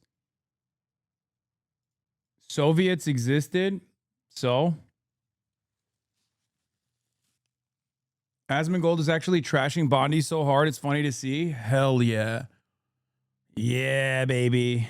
Contamination of federal law enforcement. And the good news is many serious lawyers at DOJ, including some of your own original appointees, have refused your lawless orders. Danielle Sassoon, your original pick for acting U.S. Attorney in Manhattan, resigned. I told you, total woke victory here. Ugh. Actually, that is a weird thing to say because it's like woke. Back in the day, woke was about being like a kind person, right? Nowadays, it's woke to be anti-pedophilia. What the are we doing? It's just a sign of the times, man. It's gotten so much worse. What the hell are we doing? Yeah, woke is just please follow the law against international pedophilic elite. Rather than follow your corrupt order to quash an indictment against Mayor Eric Adams as a political favor from Donald Trump. A Federalist Society member who clerked for Justice Scalia, U.S. Attorney Sassoon refused to participate in this blatantly corrupt scheme. I feel a lack of accountability for these pedos and the protectors a bigger threat to democracy than Trump's authoritarian actions. No, it's not. It plays the same exact role. Legislation could be passed to prevent future authoritarian actions, but if these creeps get away with this, then any legislation is as valuable as toilet paper. No, it's the same thing. It's the same naked corruption. They're trying to deflect from the files so incredibly hard. I hate it here. Your obsession with the Epstein files is a little weird at this point. Oh. Come on, Guy Vermectin, pro-Second Amendment conspiracy theorist. Detroit Red Wings fan, libertarian-ish. I mean, come on. Her top assistant, Hagen Scotton, an Iraqi war vet and two-time Bronze Star recipient who clerked for Chief Justice Roberts, and then Judge Kavanaugh, promptly resigned too, writing to your office, quote, I expect you will eventually find someone who is enough of a fool or enough of a coward to file your motion, but it was never going to be me. You and the president nominated Eric Siebert, a 15-year career prosecutor, to be your U.S. attorney for the Eastern District of Virginia. But after 5 months of investigating Letitia James and James Comey, he found no evidence to justify criminal charges. So you forced him out. You replaced him with Lindsay Halligan, Trump's personal lawyer from the Mar-a-Lago documents case, who had zero prosecutorial experience and no qualifications. And then you were humiliated when a federal judge found that this corrupt appointment was blatantly unlawful and threw out Halligan's indictments entirely. And grand juries of American citizens have repeatedly rejected your vendettas and baseless indictments brought by the hacks left at DOJ now, with 2 different grand juries in Virginia voting down indictments against Letitia James in a single week. And just yesterday, another grand jury shut down your vendetta factory by rejecting indictments against the 6 members of Congress who had spoken out to remind all service members that they have a duty to refuse illegal orders. You tried to get a grand jury to indict 6 members of Congress who were veterans of our armed forces on charges of seditious conspiracy simply for exercising their First Amendment rights. I hope you will heed the wisdom and the constitutional patriotism of those grand jurors and not try it again by doubling down on that humiliation. As your best lawyers are sacked for having participated in the January 6th case or just flee for the exits now, your new lawyers keep lying in court. In dozens of cases, they've been excoriated for lying to federal judges. Chief Judge Boasberg, right here in D.C., suggested your Department of Justice perpetrated a fraud on the court. Other judges found your statements to be, quote, inexplicably misleading patently incredible, totally inconsistent, and so disingenuous that the court is left with little confidence that the government can be trusted to tell the truth about anything. Now, as ranking member, I asked the chairman to add a few extra rounds of questions today because we each have 5 hours of questions, not 5 minutes, but we're stuck with 5 minutes. That's clearly insufficient to give voice to America's victims and survivors and to demand answers about all the corruption and cover-ups that we see at DOJ right now. We've got just one round, so we ask you politely but firmly, Madam Attorney General, please do not waste 1 second of our precious time by evading questions, by changing the subject, or engaging in personal attacks against members of Congress. We saw your performance in the Senate, and we're not going to accept that. This isn't a game. In the Senate, you brought something with you called a burn book, a binder of smears to attack members personally for doing the people's work of oversight. Please set the burn book aside and answer our questions. And when you hear us reclaim our time, that means it's time for you to stop speaking. We only have 5 minutes, so when we reclaim our time, that means you stop. Yeah, she didn't hear that. So remember, this was the intro. This was the introductory speech. That's the reason why she's not like able to stop it. Yeah, we're watching it in reverse. If you don't, we will ask the chair to stop the clock and let you go on his time. The quality of justice in America depends on the character of our government. Please do your job and bring the Department of Justice back from the brink. The survivors seated behind you and the American people watching everywhere deserve a Department of Justice worthy of its name. I yield back, Mr. Chairman. Without objection, all of the opening statements will be included in the record. We will now introduce today's witness, the Honorable. How much do you think the claims of these survivors are worth? As the good congressman from Kentucky just pointed out, there were lots of survivors who had decided, for reasons of their own, never to release their names. That determination was represented to people in Congress, and we built it into our federal law that their names could not be released, and yet you published their Yeah, this is after the introduction. Now she's going to cook him. Well, not cook him, but like, she's going to say he's a 2-bit failed attorney. names, their phone numbers, their addresses, personally identifying information. If Donald Trump can get $10 billion theoretically from the Department of Justice, how much should these people get for a far worse violation of their privacy rights and a far greater danger established to them in their lives? Do you even know who Chase Mulligan is? You're so obsessed. Dude, come on. Come on. Dude. Oh my God. Do you know Adam Tarlington? I rest my case. It's like, this is not this is not an internet debate. Okay? This is a judicial oversight committee hearing in the House about your actions. I don't get it. She doesn't get it. Yeah, I was going to say, it's like, she just keeps thinking like, no, you is going to get her out of this shit. Brain poison.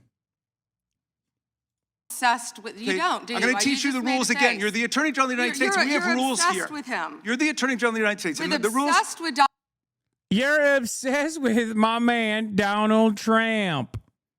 You're obsessed with him.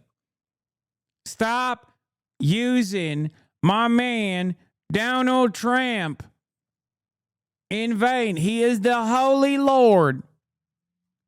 I'll say again. Do you know Connor Tarlington? That's right. Convicted felon. Connor Tarlington, convicted felon. Do you know him? I have different names. I have so many names of different felons in your district. Donald Trump. You have Trump derangement syndrome. Mr. Chairman, I'd like my time Mulligan will be restored. I'd like my time sentenced next week restored. In your district. In your district, and stop you the don't clock. even know about it, about keeping children Time belongs safe to from the online gentleman. predators. Time belongs to the gentleman from Maryland. The gentleman can proceed. Yeah, and I want the whole country to look at this, because this is the Attorney General of the United States, whose job is law enforcement. We've never had a witness who has misunderstood our rules and been unable to conform his or her conduct to our rules before. We have only 5 minutes, and so we use our time to ask you specific questions. How long are you giving me to Excuse me, I'm not yielding to you right now. I'd like that second restored too. So, Ms. Bondi, the way it works is we ask you a question and you answer it. And if you go off on a wild goose chase, another tangent, you start reading statistics or you start talking about stuff going on in our district. And by the way, I invite you to my district. Come to my district, but that's not what we're here to do today. Okay, so, and you do that, then we're allowed to say we reclaim our time. At that point, you have to be quiet. You have no choice. You have to be quiet. So I hope you understand the rule at this point. Now, here's what I want to ask you. You're in law enforcement. We've seen all kinds of evidence of crimes. And when we go over to the Department of Justice for the 4 computers for every member of Congress, we see more evidence of crimes. Will you create a joint task force of the Department of Justice and governors and state attorney generals and district attorneys across the country to investigate the crimes that have taken place against these victims and more than 1,000 like them? The DOJ is not doing its job. Will you create a task force with state and local law enforcement to make that happen? Gentlelady can respond if she wants to. Do you know Mr. Hank Jedediah? He had a jaywalking conviction in your district. He was convicted. I'm not going anywhere with this train of thought. I just want to keep saying names of criminals. Criminals in your district. Oh, you accuse me of engaging in a cover-up of international pedophile elite? Well, guess what? There are criminals in your neighborhood, and they're now in prison. Thank you, Chairman. He called Chase Mulligan a wild goose chase and didn't even know who he was. He is a defendant in your own district who preyed on girls. Mr. Chairman. Well, you know what? If he were part of the Epstein investigation, you wouldn't do anything about it. Online chat Oh, Jesus Christ. rooms and committed sextortion. Yet he didn't even know in your tiny little district who he Mr. Chairman, was. she's embarrassing you. He's about to be This is your committee, and she is embarrassing you. Shame on you. The amount of resources that have gone into targeting Attorney General James, months of investigations, multiple failed indictments, is astounding. Since your own prosecutors told you that there is not enough evidence to support a conviction, it's clear that you are going out. Oh yeah, this is Fat Israel. A lot of people falsely said this is Greater Israel. It's not. It's just Israel but fat. Drawn by an Ehud Barak. In front of a Jeffrey Epstein, it looks like potentially a minor victim of Jeffrey Epstein. And in the background is just right there. After her simply because she held President Trump accountable and he wants to punish her. And she is just one name on a long list of Trump political enemies that DOJ is reportedly targeting. From Jerome Powell and Lisa Cook at the Federal Reserve to James Comey, numerous Democratic members of Congress, John Brennan, Jack Smith, Democratic officials in Minnesota, Chris Krebs, Miles Taylors, and more. And those are just the ones we know about. In contrast to these politically motivated investigations, grasping at something they can charge their enemies with, we now have concrete evidence of disgusting criminality revealed in the Epstein files. So I really have just one question for you. How many of Epstein's co-conspirators have you indicted? How many perpetrators are you even investigating?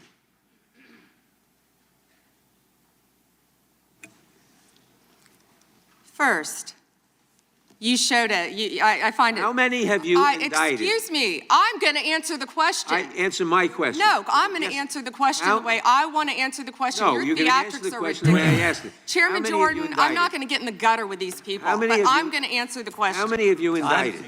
Again, the time belongs to Reclaiming my time. the time belongs. I think it's very interesting. Reclaiming my time. I think it's very interesting You can that reclaim he your talks time. about they Reclaiming my time, indicted. Mr. The Chairman. president said they indicted him twice. Mr. Chairman, please They stop the sure clock did. and stop the he clock and indicted- restore his time. Okay, here we go with these Committee will be in order. theatrics. The time belongs to the gentleman from New York.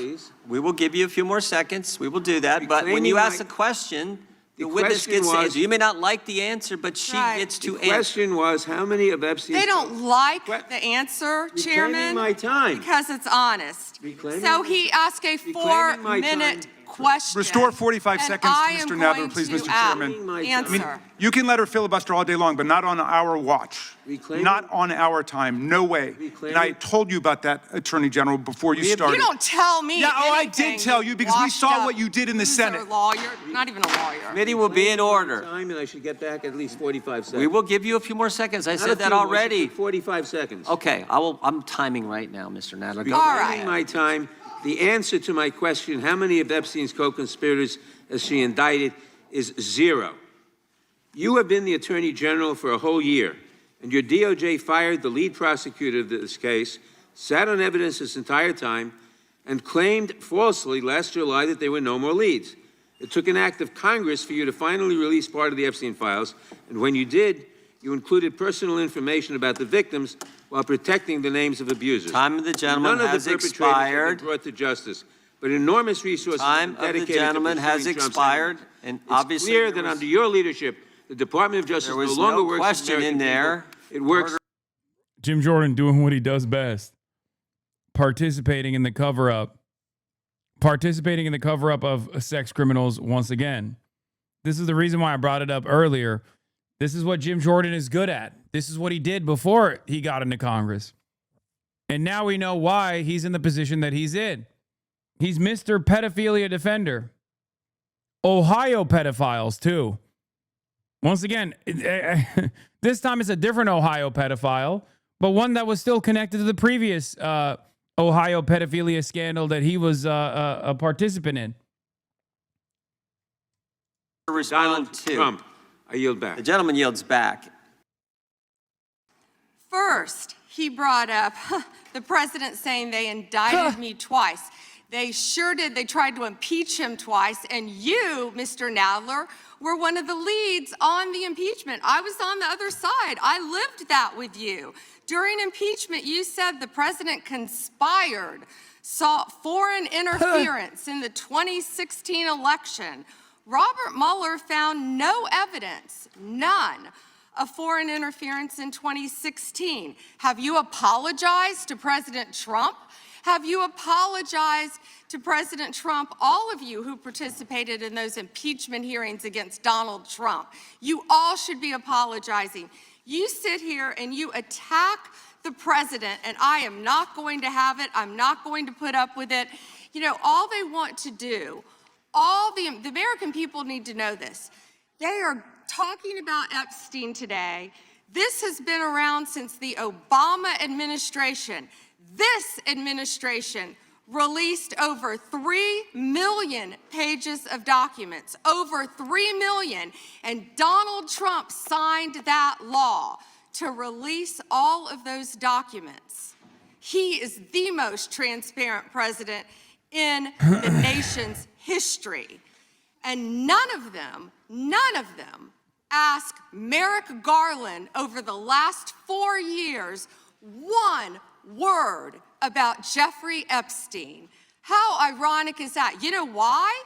Because Donald Trump, the Dow right now is over, the Dow is over $50,000. I don't know why. Oh, yeah. Wow. You're here telling me that my pedophile president, the greatest pedophile of all time,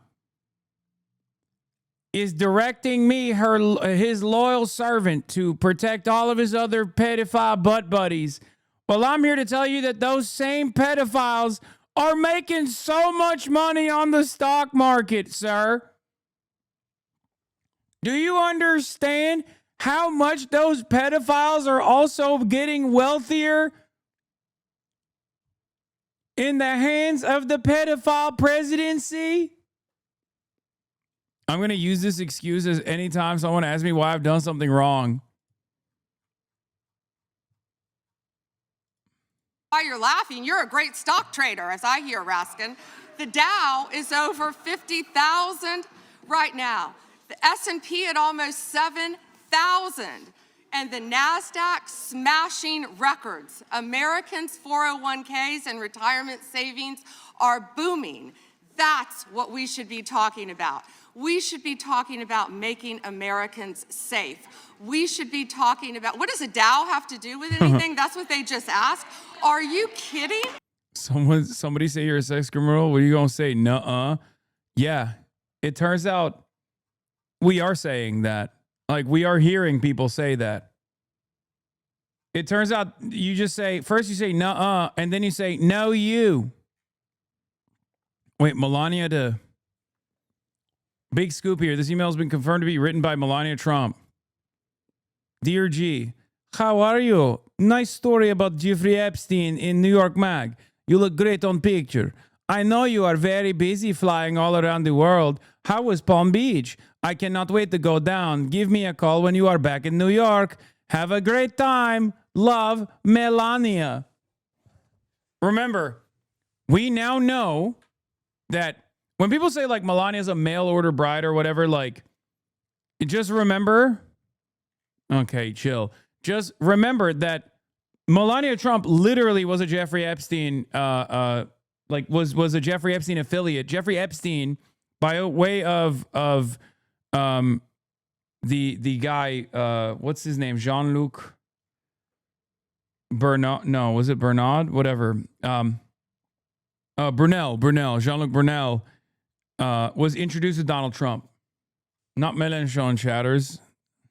No, it's Brunel. Another pedophile sex trafficker who died in prison. What is this? Check out this clip. Stable Ronaldo just streaming, just chatting. Out Sweden, to be honest. Yeah, and I would love to, but I would love to take all of y'all to Sweden, to be honest. That would be sick. A child in the road? Oh, Jesus Christ. Gosh. He's dead.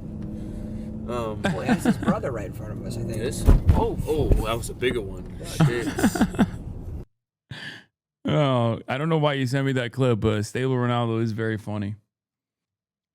That one anti-Israel lady lost their job. Carrie Prejean Baller has been removed from the President Trump's Religious Liberty Commission. Of course they did. Of course they did. All right, let's continue with this and we'll get back to that Jordan, in a second. Mr. Jordan. Committee will be in order. Mr. Jordan, am I going to get an extra 45 seconds added to my time? The committee will be in order. The time belongs to the gentleman from Texas. Ms. Bondi, the Attorney General can respond. Thank you. The Dow has shattered 50,000 for the first time. This is crazy. They said it couldn't be done in 4 years, yet President Trump has done it in 1 year. National median rents have fallen to a 4-year low thanks to Donald Trump. That's why they want to focus on Epstein and our most transparent president in the nation's history. The murder rate, as I said, has plummeted to a 125-year low thanks to Donald Trump. For an unprecedented 9 straight months, there were 0 illegal border crossings at the southern border. That's what we should be focused on. Oh my God. All the great work that this president has done and will continue to do to keep America safe and to make Americans safe. Quote, if you come for law enforcement, the Trump administration will come for you, end quote. I want to show you just a brief video. It's about 30 seconds, and I'll ask you a couple questions about it. You guys are disgusting, man. Hey, you guys are disgusting. I'm former law enforcement. You're disgusting. You are the Nazi. You are the Gestapo. You can't see it because you're chasing your pension, right? Pension. Your retirement, right? That's what runs your life, your retirement. The sad thing is they're not even going to get their pension because it's going to be worthless. And shame on you! Shame on you! Shame on you! Yeah! Fuck that! Yeah! Kill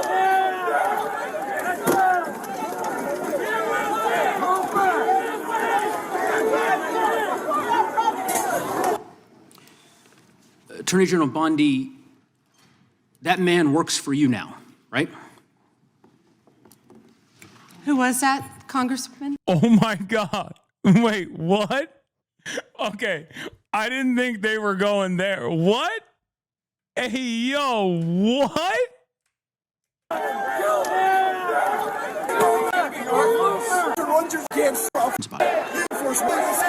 Just a brief video, it's about 30 seconds, and I'll ask you a couple questions about it.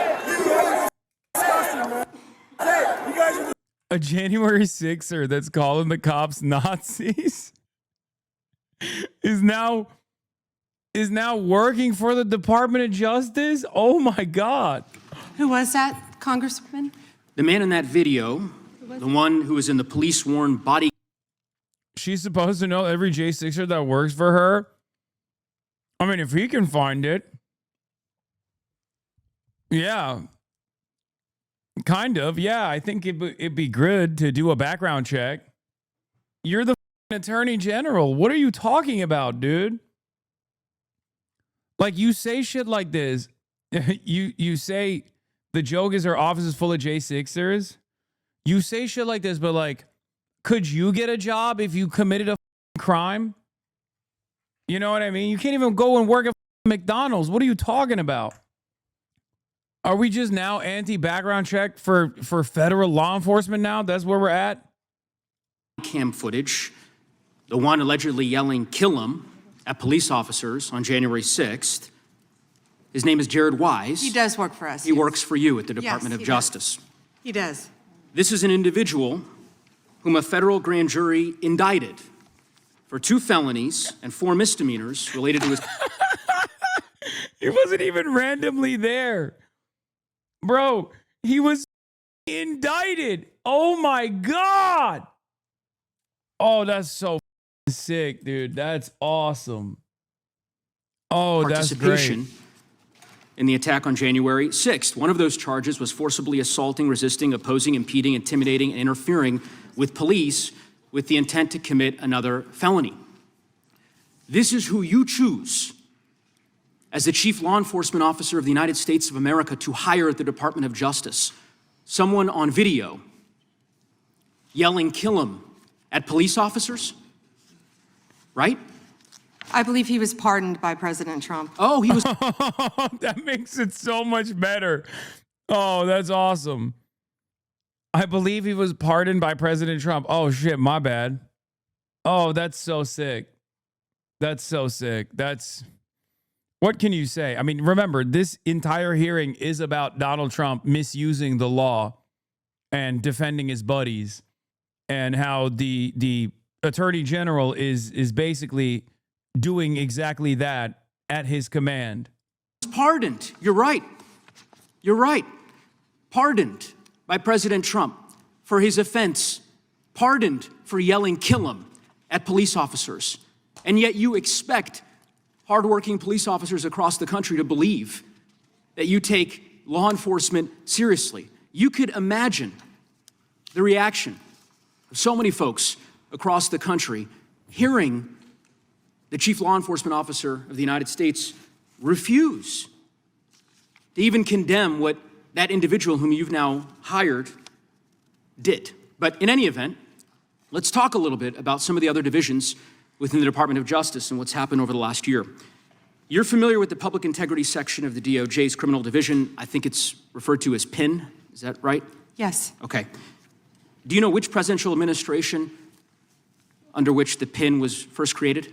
I can tell you what administration that the weaponization was ended under. I'll reclaim my time. This wasn't a trick question. You don't get to Madam Attorney reclaim General. your time. Madam Attorney General. Because I don't like it. Mr. Chairman, will you explain to the witness that he does reclaim his time? Because I don't answer a question to your satisfaction. Mr. Chairman. Madam Attorney General, the time belongs to the gentleman from Colorado. The president under which PIN was created was Gerald Ford.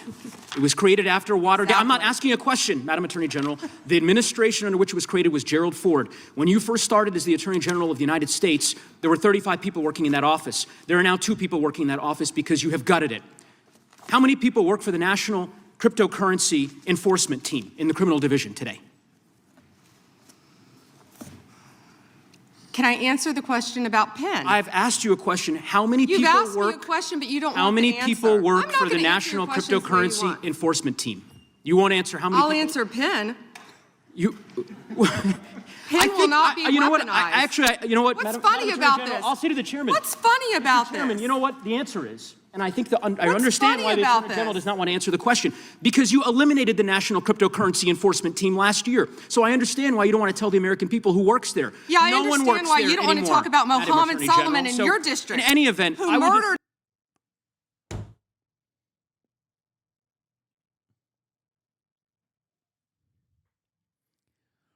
I'm not kidding when I say this. I don't think that people are gonna sit around and be like, "That's based." Like she's cooking them. You know what I mean? That's part of the reason why even Asmonfold, from what I understand, is not defending Pam Bondi and saying Pam Bondi's response here has been disastrous. Mr. Chairman, will you stop the clock so his time is not wasted by the witness? I've been very generous with allowing extra time when we have these little disputes. I understand. You got the time, Mr. Goose. I might as Yeah, she has this burn book where she has these witty comebacks for every congressperson. I know. And we saw an image of that. Where is it? Where the fuck is it? God damn it. Hold on. Oh, here it is. She literally had their search histories just so she could like attack them on, like she had their search. She looked at their search histories on what they looked in the Epstein files. So she had a counter, and she got the DOJ to pull, the Department of Justice to basically pull information about every single person and their districts and criminals in their districts to bring up criminals doing crime in their districts who are convicted, by the way. No, it's literally, it's a physical, the burn book is not a joke. It's a physical thing. It's unbelievable. Raskin is now demanding an investigation by the, IG, top House Judiciary Rep Raskin says he will demand the DOJ Inspector General investigate AG Bondi after photos emerged. Representative Jayapal's Epstein file search history and Bondi's burn book she used to rebut them questioning at today's House Judiciary hearing. Yeah.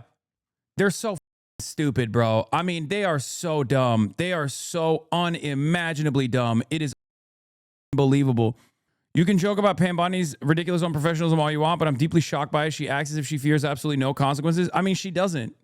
Until the Dems hold their feet to the fire, until there's enough motion from the public too, until you can get the Republicans on board to yell at the Trump administration, which is the only time he actually backs away, there will be no consequences. But I do think in this circumstance, because there's so much curiosity around this story, around this issue, and it's so bipartisan in their divergence from the administration, that I do think that this could be a unique opportunity to get a scalp. What is she supposed to fear? There haven't been any real consequences for rogue or criminal high-level administration officials in a long time, and the Dems haven't indicted any serious desire to impose any. Oh, shit. Okay. If the Dems win, we'll likely hear about unity and reconciliation, and that'll be the end of it. I hope not. I really, really hope not. But yeah, it is pretty crazy that they're like utilizing all of the powers of the DOJ to. I think what's crazy about this is that as of now, Pam Bondi has spent more investigative powers within the DOJ to look into congresspersons asking about her role in the Epstein cover-up than the billionaire pedophiles themselves. That's a good tweet, right? Because it's true. As of now, Pam Bondi has spent more investigative powers within the DOJ to look into the congresspersons asking about her role in the Epstein cover-up than the billionaire pedophiles themselves. Send tweet. You need to take a typing class? No, I don't. I'm fine. I'm perfectly fine and content with the speed in which I type. People voted against it, and you were one of them, hypocrite. Honestly, Donald's got to get rid of this bitch. He does. Like, one of the best things he could do is just say, like, listen, like, He's so close. No, he's not. You're an idiot. This is why he's saying we it. tried, we did. So you dumb go, oh, a right-winger believes with us. This is one of the things that I hate about the Democrats so much. And you guys also exhibit this libtarded-ass behavior, okay? You are such a real sucker for a right-winger agreeing with you. Liberals despise the left, and they love when a right-winger comes on board, okay? They will do everything and anything in their power to get a right-winger on board. If I said I would rather vote for J.D. Vance over Gavin Newsom as a right-winger, every liberal up and down the timeline would be like, how could we win this guy over? How can we win this guy over? But because I say that as a leftist, that I would rather not vote at that point or vote third party at that point because it's completely beyond me that Gavin Newsom is most likely going to lose to J.D. Vance. They go, how could you say that? You should be shot and killed. That's it. Libtards love. They would hug you and kiss you. Gavin Newsom would invite you on his pod immediately. Yeah, if I said, oh, you know, I'm somewhat sympathetic to Gavin Newsom, but I don't know, I'm a diehard Republican. Gavin Newsom would be like, can you please come on my podcast to talk about this? Can I please convince you? But because I'm a leftist, Gavin Newsom will never do that. And all of these dumbass liberals will also turn around and say, oh, Hasan, he's the opposition. He's the opposition. Bitch, if I was the opposition, you'd be sucking my dick, okay? If I was actually a Republican who votes for the Republican Party, you would be sucking my cock. You'd be going, oh my God, how can we win him over? How can we win him over? what we needed to do. You know, we thought that she'd be able to do it, and it turns out she's not. We got to get rid of her. Two people. Anyway, I'm glad that he's caving on this, though. It proves the point I was making, which is that this is like an unimaginable failure of epic proportions. I don't understand how anybody could disagree with this. It makes it harder to defend somebody's actions whenever it seems like they're trying to run a gauntlet to defend a weird child sex trafficking ring. It looks really bad. Looks awful. I don't know what to say. I don't understand how anybody... Professional misunderstanders, the comment section. Hasan statements to trans voters. Democrats don't care about you. They would literally shoot you in the head if it meant that it would secure them electoral wins. What? If it meant that... Yeah, it's true. He's not wrong. Why should I listen to him? Also, trans people that are not in this community, but trans people that are like hyper libbed up, it doesn't matter what I say. You're on the chopping board. Like, you have been on the chopping board. They've chopped you already. Okay? They have. So you can keep getting mad at me, a person who defends you unconditionally, or choose to get mad at your elected representatives. Why the fuck are you guys sending me this shit? Like, it ultimately doesn't really matter anyway. Unfortunately, you know, it doesn't really matter because it's not like a massive constituency. What is this? The comment section? Isn't this what you just sent me? He's not wrong. Why should I listen to him? Literally, like, actively. Totally normal thing to say. Hasan Console, one of the few people who actually cares about trans people, that shouting at his audience did convince me. What an idiot. I can't believe this clown is the face of young leftist politics in America. The projection is off the charts. If it wasn't for dates being shown in the vid, it would be hard to tell if this was old or new clips, since Hasan says this sort of shit all the time. Hasan is R-worded. He's an Islamist at this point. Oh, it's true. This is another one of those comments he's going to be claiming was hyperbole in a month. I didn't literally mean they would shoot you. Of course it was hyperbole. You're an idiot. I'm saying that if this was something that the Republicans were advancing, okay, Democrats would figure out a way to concede on it. It's that simple. They did do that. They literally ran to the news media to instantly shift the opposition, shift the blame over to trans people. The reality of the matter is the average person, the average voter, doesn't give a fuck about trans people. Okay? It's that simple. Trans people are not a major constituency. And what is this? Hasan is right. The worst people you know.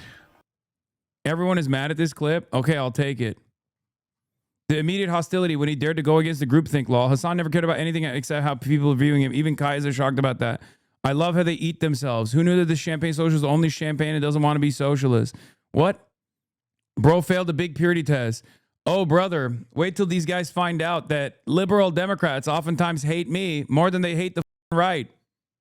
You're already threatening to vote third party 2 years out from an election because you're clearly more committed to battling the caricature of the Democrats that you keep relevant, that you're defeating Republicans who do actual harm. Says a lot about your priorities, too. I love Zoran, by the way. This guy has the audacity to speak on my name. It's crazy. I learned my lesson with John Fetterman, which you clearly didn't, since you worked for him for years, but were ashamed to put it on your Twitter bio.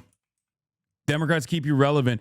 This is my favorite argument, by the way. Hey, dumbass, doesn't that mean that there is a reason to listen to what I have to say? This is my favorite thing. People go, oh, he shits on the Democrats because they are insanely unpopular. Yeah, that's my point, you idiot. Exactly. I shit on the Democrats because they're insanely unpopular, because I don't want them to be unpopular. I want them to be a competent oppositional party to the Republicans. That's my point. They keep posturing about how popular I am because I shit on the Democrats. Yes. What the hell? It's awesome. Yeah, this is his former boss, John Fetterman. And it was skyrocketing, and it's like, that's unsustainable. When you reach almost 300,000 people, that's unsustainable. And we need to, as a Democrat, it shouldn't be unreasonable to want to secure our border and do it in that way. And now let's also talk about ICE. Now, absolutely, again, what happened. No one's asking you to obey in advance, so please don't come down off the cross, ma'am. Your fellow panels recognize the material difference for marginalized communities. You literally worked for John Fetterman. John Fetterman loves that Alex Peretti and Renee Good were killed. John Fetterman, the guy you worked for, I can't stress this enough, for like the entire career of his collapse, you worked for him. When he was saying ICE is good, you worked for him. When he was running around saying the Gaza genocide is not a genocide, but if it is a genocide, there should be more genocide, you were like, that's awesome. I love working for him. Okay? You created 57,000 posts on Twitter, apparently. Yeah, I know. Hasan Piker says he'd vote third party over Newsom versus Wayne in 2028. Internet guy expresses the opinion of 50% of the country Dem party shills piss pants. My politics is responsible for ICE killings. Resign in disgrace. Working for John afforded me the opportunity to build a different policy team from scratch, Easton said in a statement to NBC News. Together, we created the legislative body of work that I think is a blueprint for how Democrats should be governing when they have power. I'll forever be grateful. That's what he said. That's what this guy that we're talking about, that's what this guy that I quote retweeted said. Yeah. Bro, why are we listening to career losers? Can we move on from these left-wing creators who have built business just hating on Democrats? It helps nobody but themselves. The paid engagement haters are paving your career. Yeah. Go ahead, man. Keep yelling at me. You'll make me more popular. You're a loser, and your politics are a dead end. You're the reason why Democrats keep losing, dumbass. It's exactly this attitude. And it's so funny that whenever they complain in the funniest ways possible.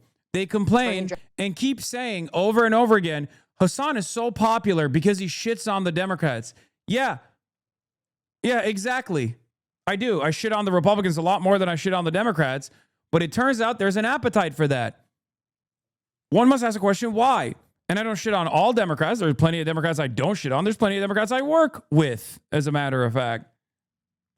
You're just mad that the Democrats I work with are more popular than the Democrats you work with, because the Democrats you work with are responsible for people like Donald Trump coming into power.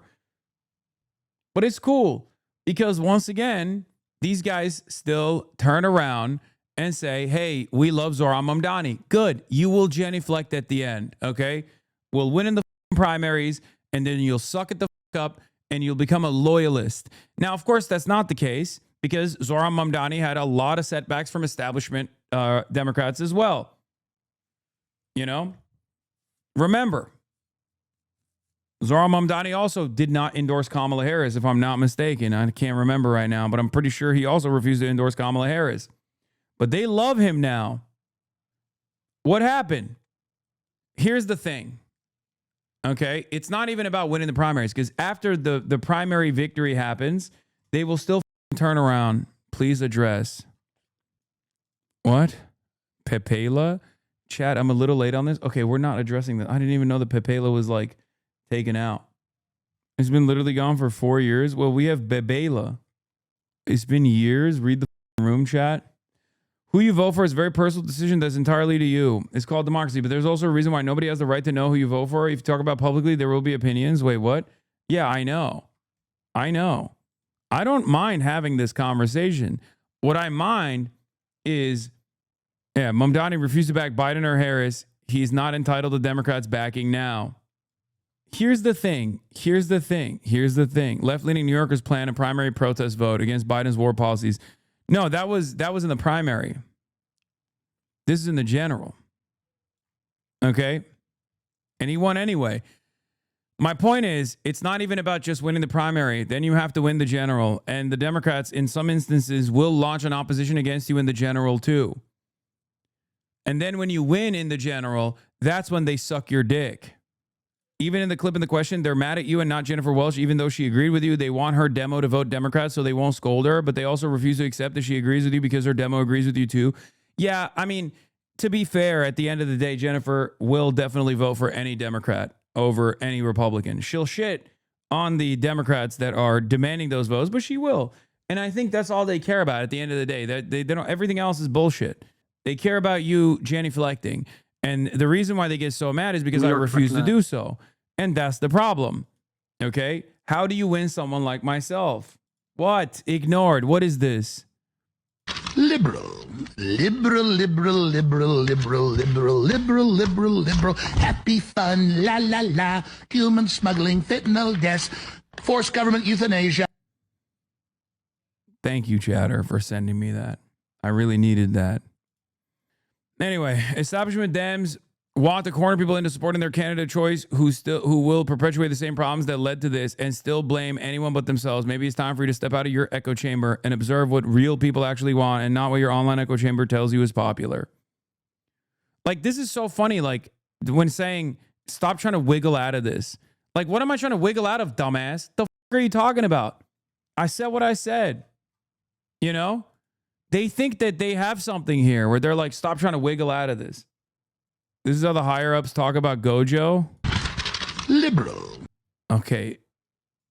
Thank you, Mr. Chairman. Ms. Bondi, I went over to the department yesterday for a couple of hours to review some of the unredacted materials. And I am looking forward to your detailed explanation for why you have withheld almost half of the documents, which is required by the bill. Now, obviously, there are 3 million documents, so I didn't get through much.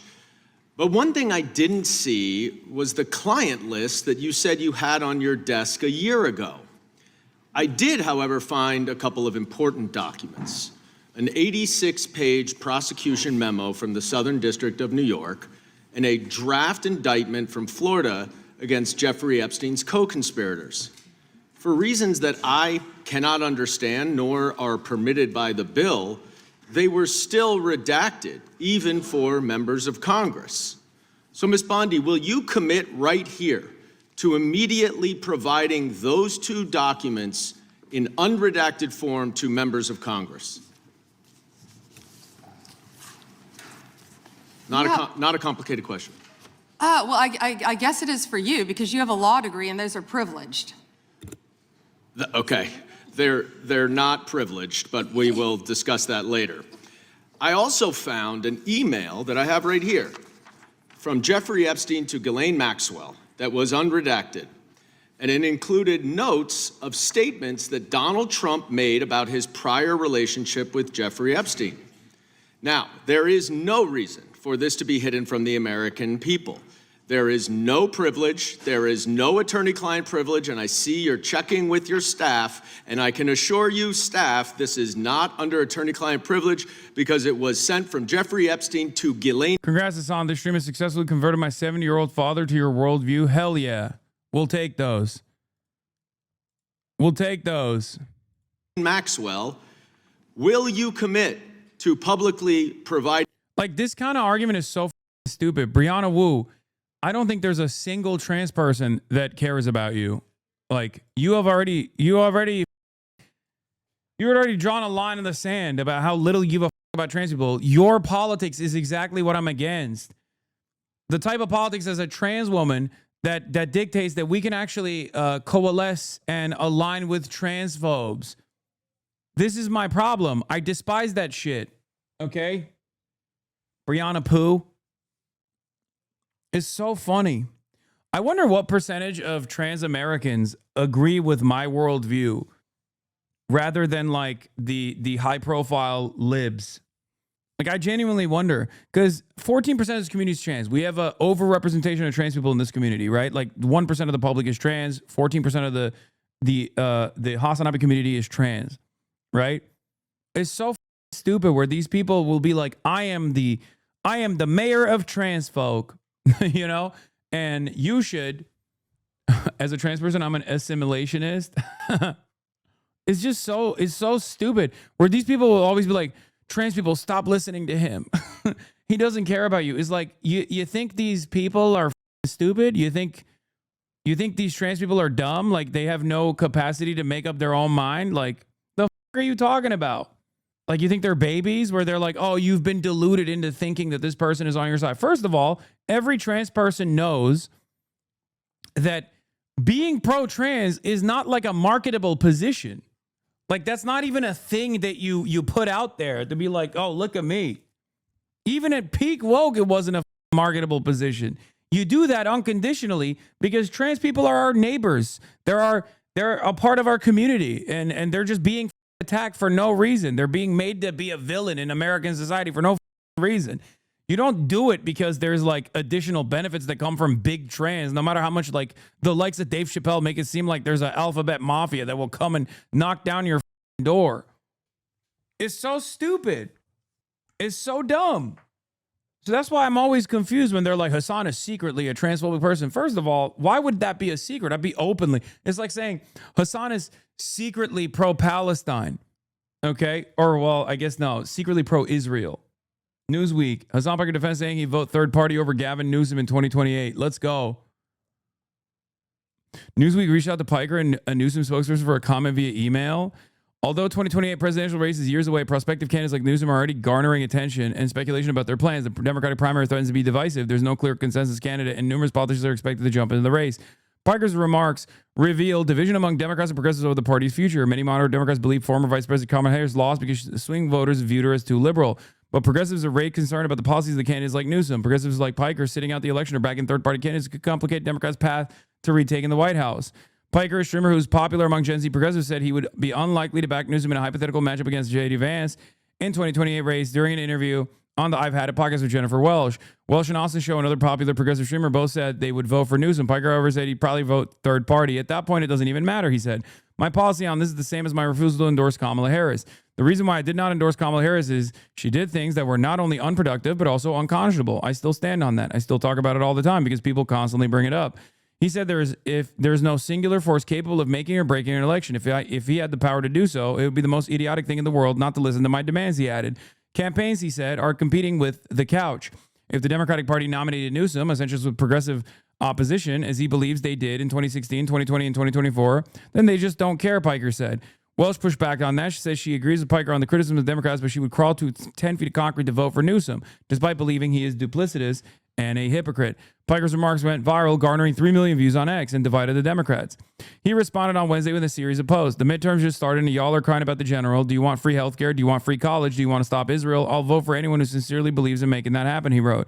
In a separate post, shit libs who don't care about losing to Trump now want you to obey in advance to their hypothetical establishment candidate while there isn't even a guarantee there'll be an election 2 years from now. Using marginalized people as a cudgel as Gavin threw trans people under the bus. Some Democrats pushed back on his remarks. Actual trans person here, Gavin Newsom, made a comment about trans athletes I don't agree with, blah, blah, blah. Insanely irresponsible to take the harm this administration has unleashed just 1 year in. Tahra Hoops, Director of Economic Analysis of the Chamber of Progress. Others back Piker. Brianna Joy Gray, a progressive activist, wrote on X, oh, well, good off Hasan. He's polling at 14% and we're talking about this. No way, this isn't a botnet. It is a botnet, I feel. But it's it's gonna keep happening. The left back and forth. This is at the bottom of a tweet you reacted to earlier. No likes, but on point. What is this? No one cares, but what you shit fake libs have to say anymore. Real leftists are taking the party back. This is how Trump got into office. What? Okay, all right, enough. Let's get back to the major issue In the here. unredacted version of this so that the American people can understand the extent of Donald Trump's lies about his relationship with Jeffrey Epstein. You're about as good of a lawyer today as you were when you tried to impeach President Trump in 2016. Have you apologized for that in 2019? So will you unredact this? Will you were unredact lead this? counsel on that. Privileged. I'm asking you, will you unredact this? Privileged. Privileged, of course. I look forward to discussing this more.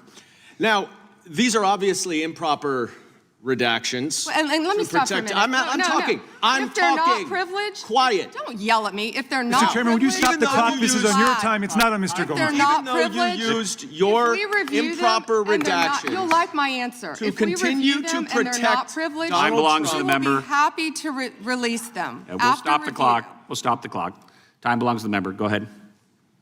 Even though you used improper redactions to protect Donald Trump and other predators associated with Jeffrey Epstein, you did the exact opposite thing with the survivors and victims of this scheme. So their identification information was really the only thing required to be redacted, and it was not. And it's clear this was not a mistake. This was not by accident. This was not because you only had 30 days when you really used 75, and that doesn't even include all the hours last March that you were redacting it. But I'll tell you why it's clear it wasn't a mistake. There is an email entitled Epstein Victim List. There are 32 names. One is redacted, 31 are not. So someone looked at it and decided to redact something. And I will tell you that that is clearly intentional to intimidate these survivors and victims. Now, in an interview last week, How will you tell me that's intentional? in an interview last week, Deputy Attorney General Todd You Blanche can't go off script. said that any victim that wants to speak with the department has done so, hopefully. Well, thanks to the incredibly brave people sitting here behind you, we can actually ask them if that's true. Now, would the survivors and victims who are here please stand up one more time? Just by show of hands, how many of you or your loved ones actually have met with the Department of Justice and provided testimony and estimate and evidence? None. And of those of you who have not met, which is everyone, how many of you have reached out either individually or through a lawyer or representative to offer to provide testimony and evidence? All of them. And of those of you, all of you who have reached out, how many of you were denied or ignored by the Department of Justice? All of them. And despite the shameful and despicable efforts by Ms. Bondi and her department to intimidate you, how many of you are still willing to speak to the Department of Justice? All of them. Well, Ms. Bondi, it looks like you have some more witnesses Gentleman's to time has talk expired. to, and I yield back. We will go to the good gentleman from North Carolina, Congressman Knott. May I have a moment, Congressman? Yes, ma'am. Thank you. Here we go. Here's the photograph. This is why he wanted to Oh my repeat God. everything that had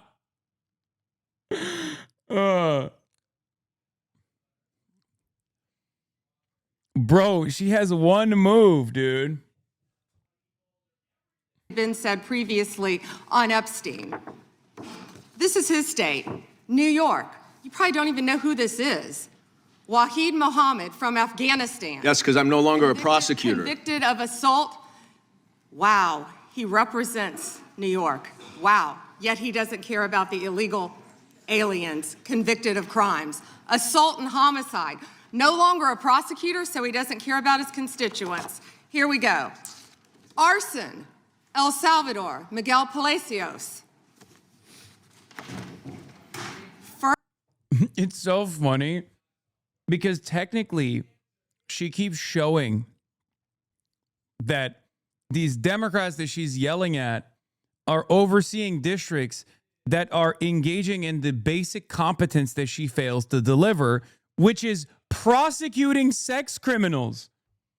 You're here because you have not prosecuted the sex criminals, consistently showing all of the sex criminals that these districts that these guys are a part of that have actually prosecuted said sex criminals doesn't actually make your position more defensible.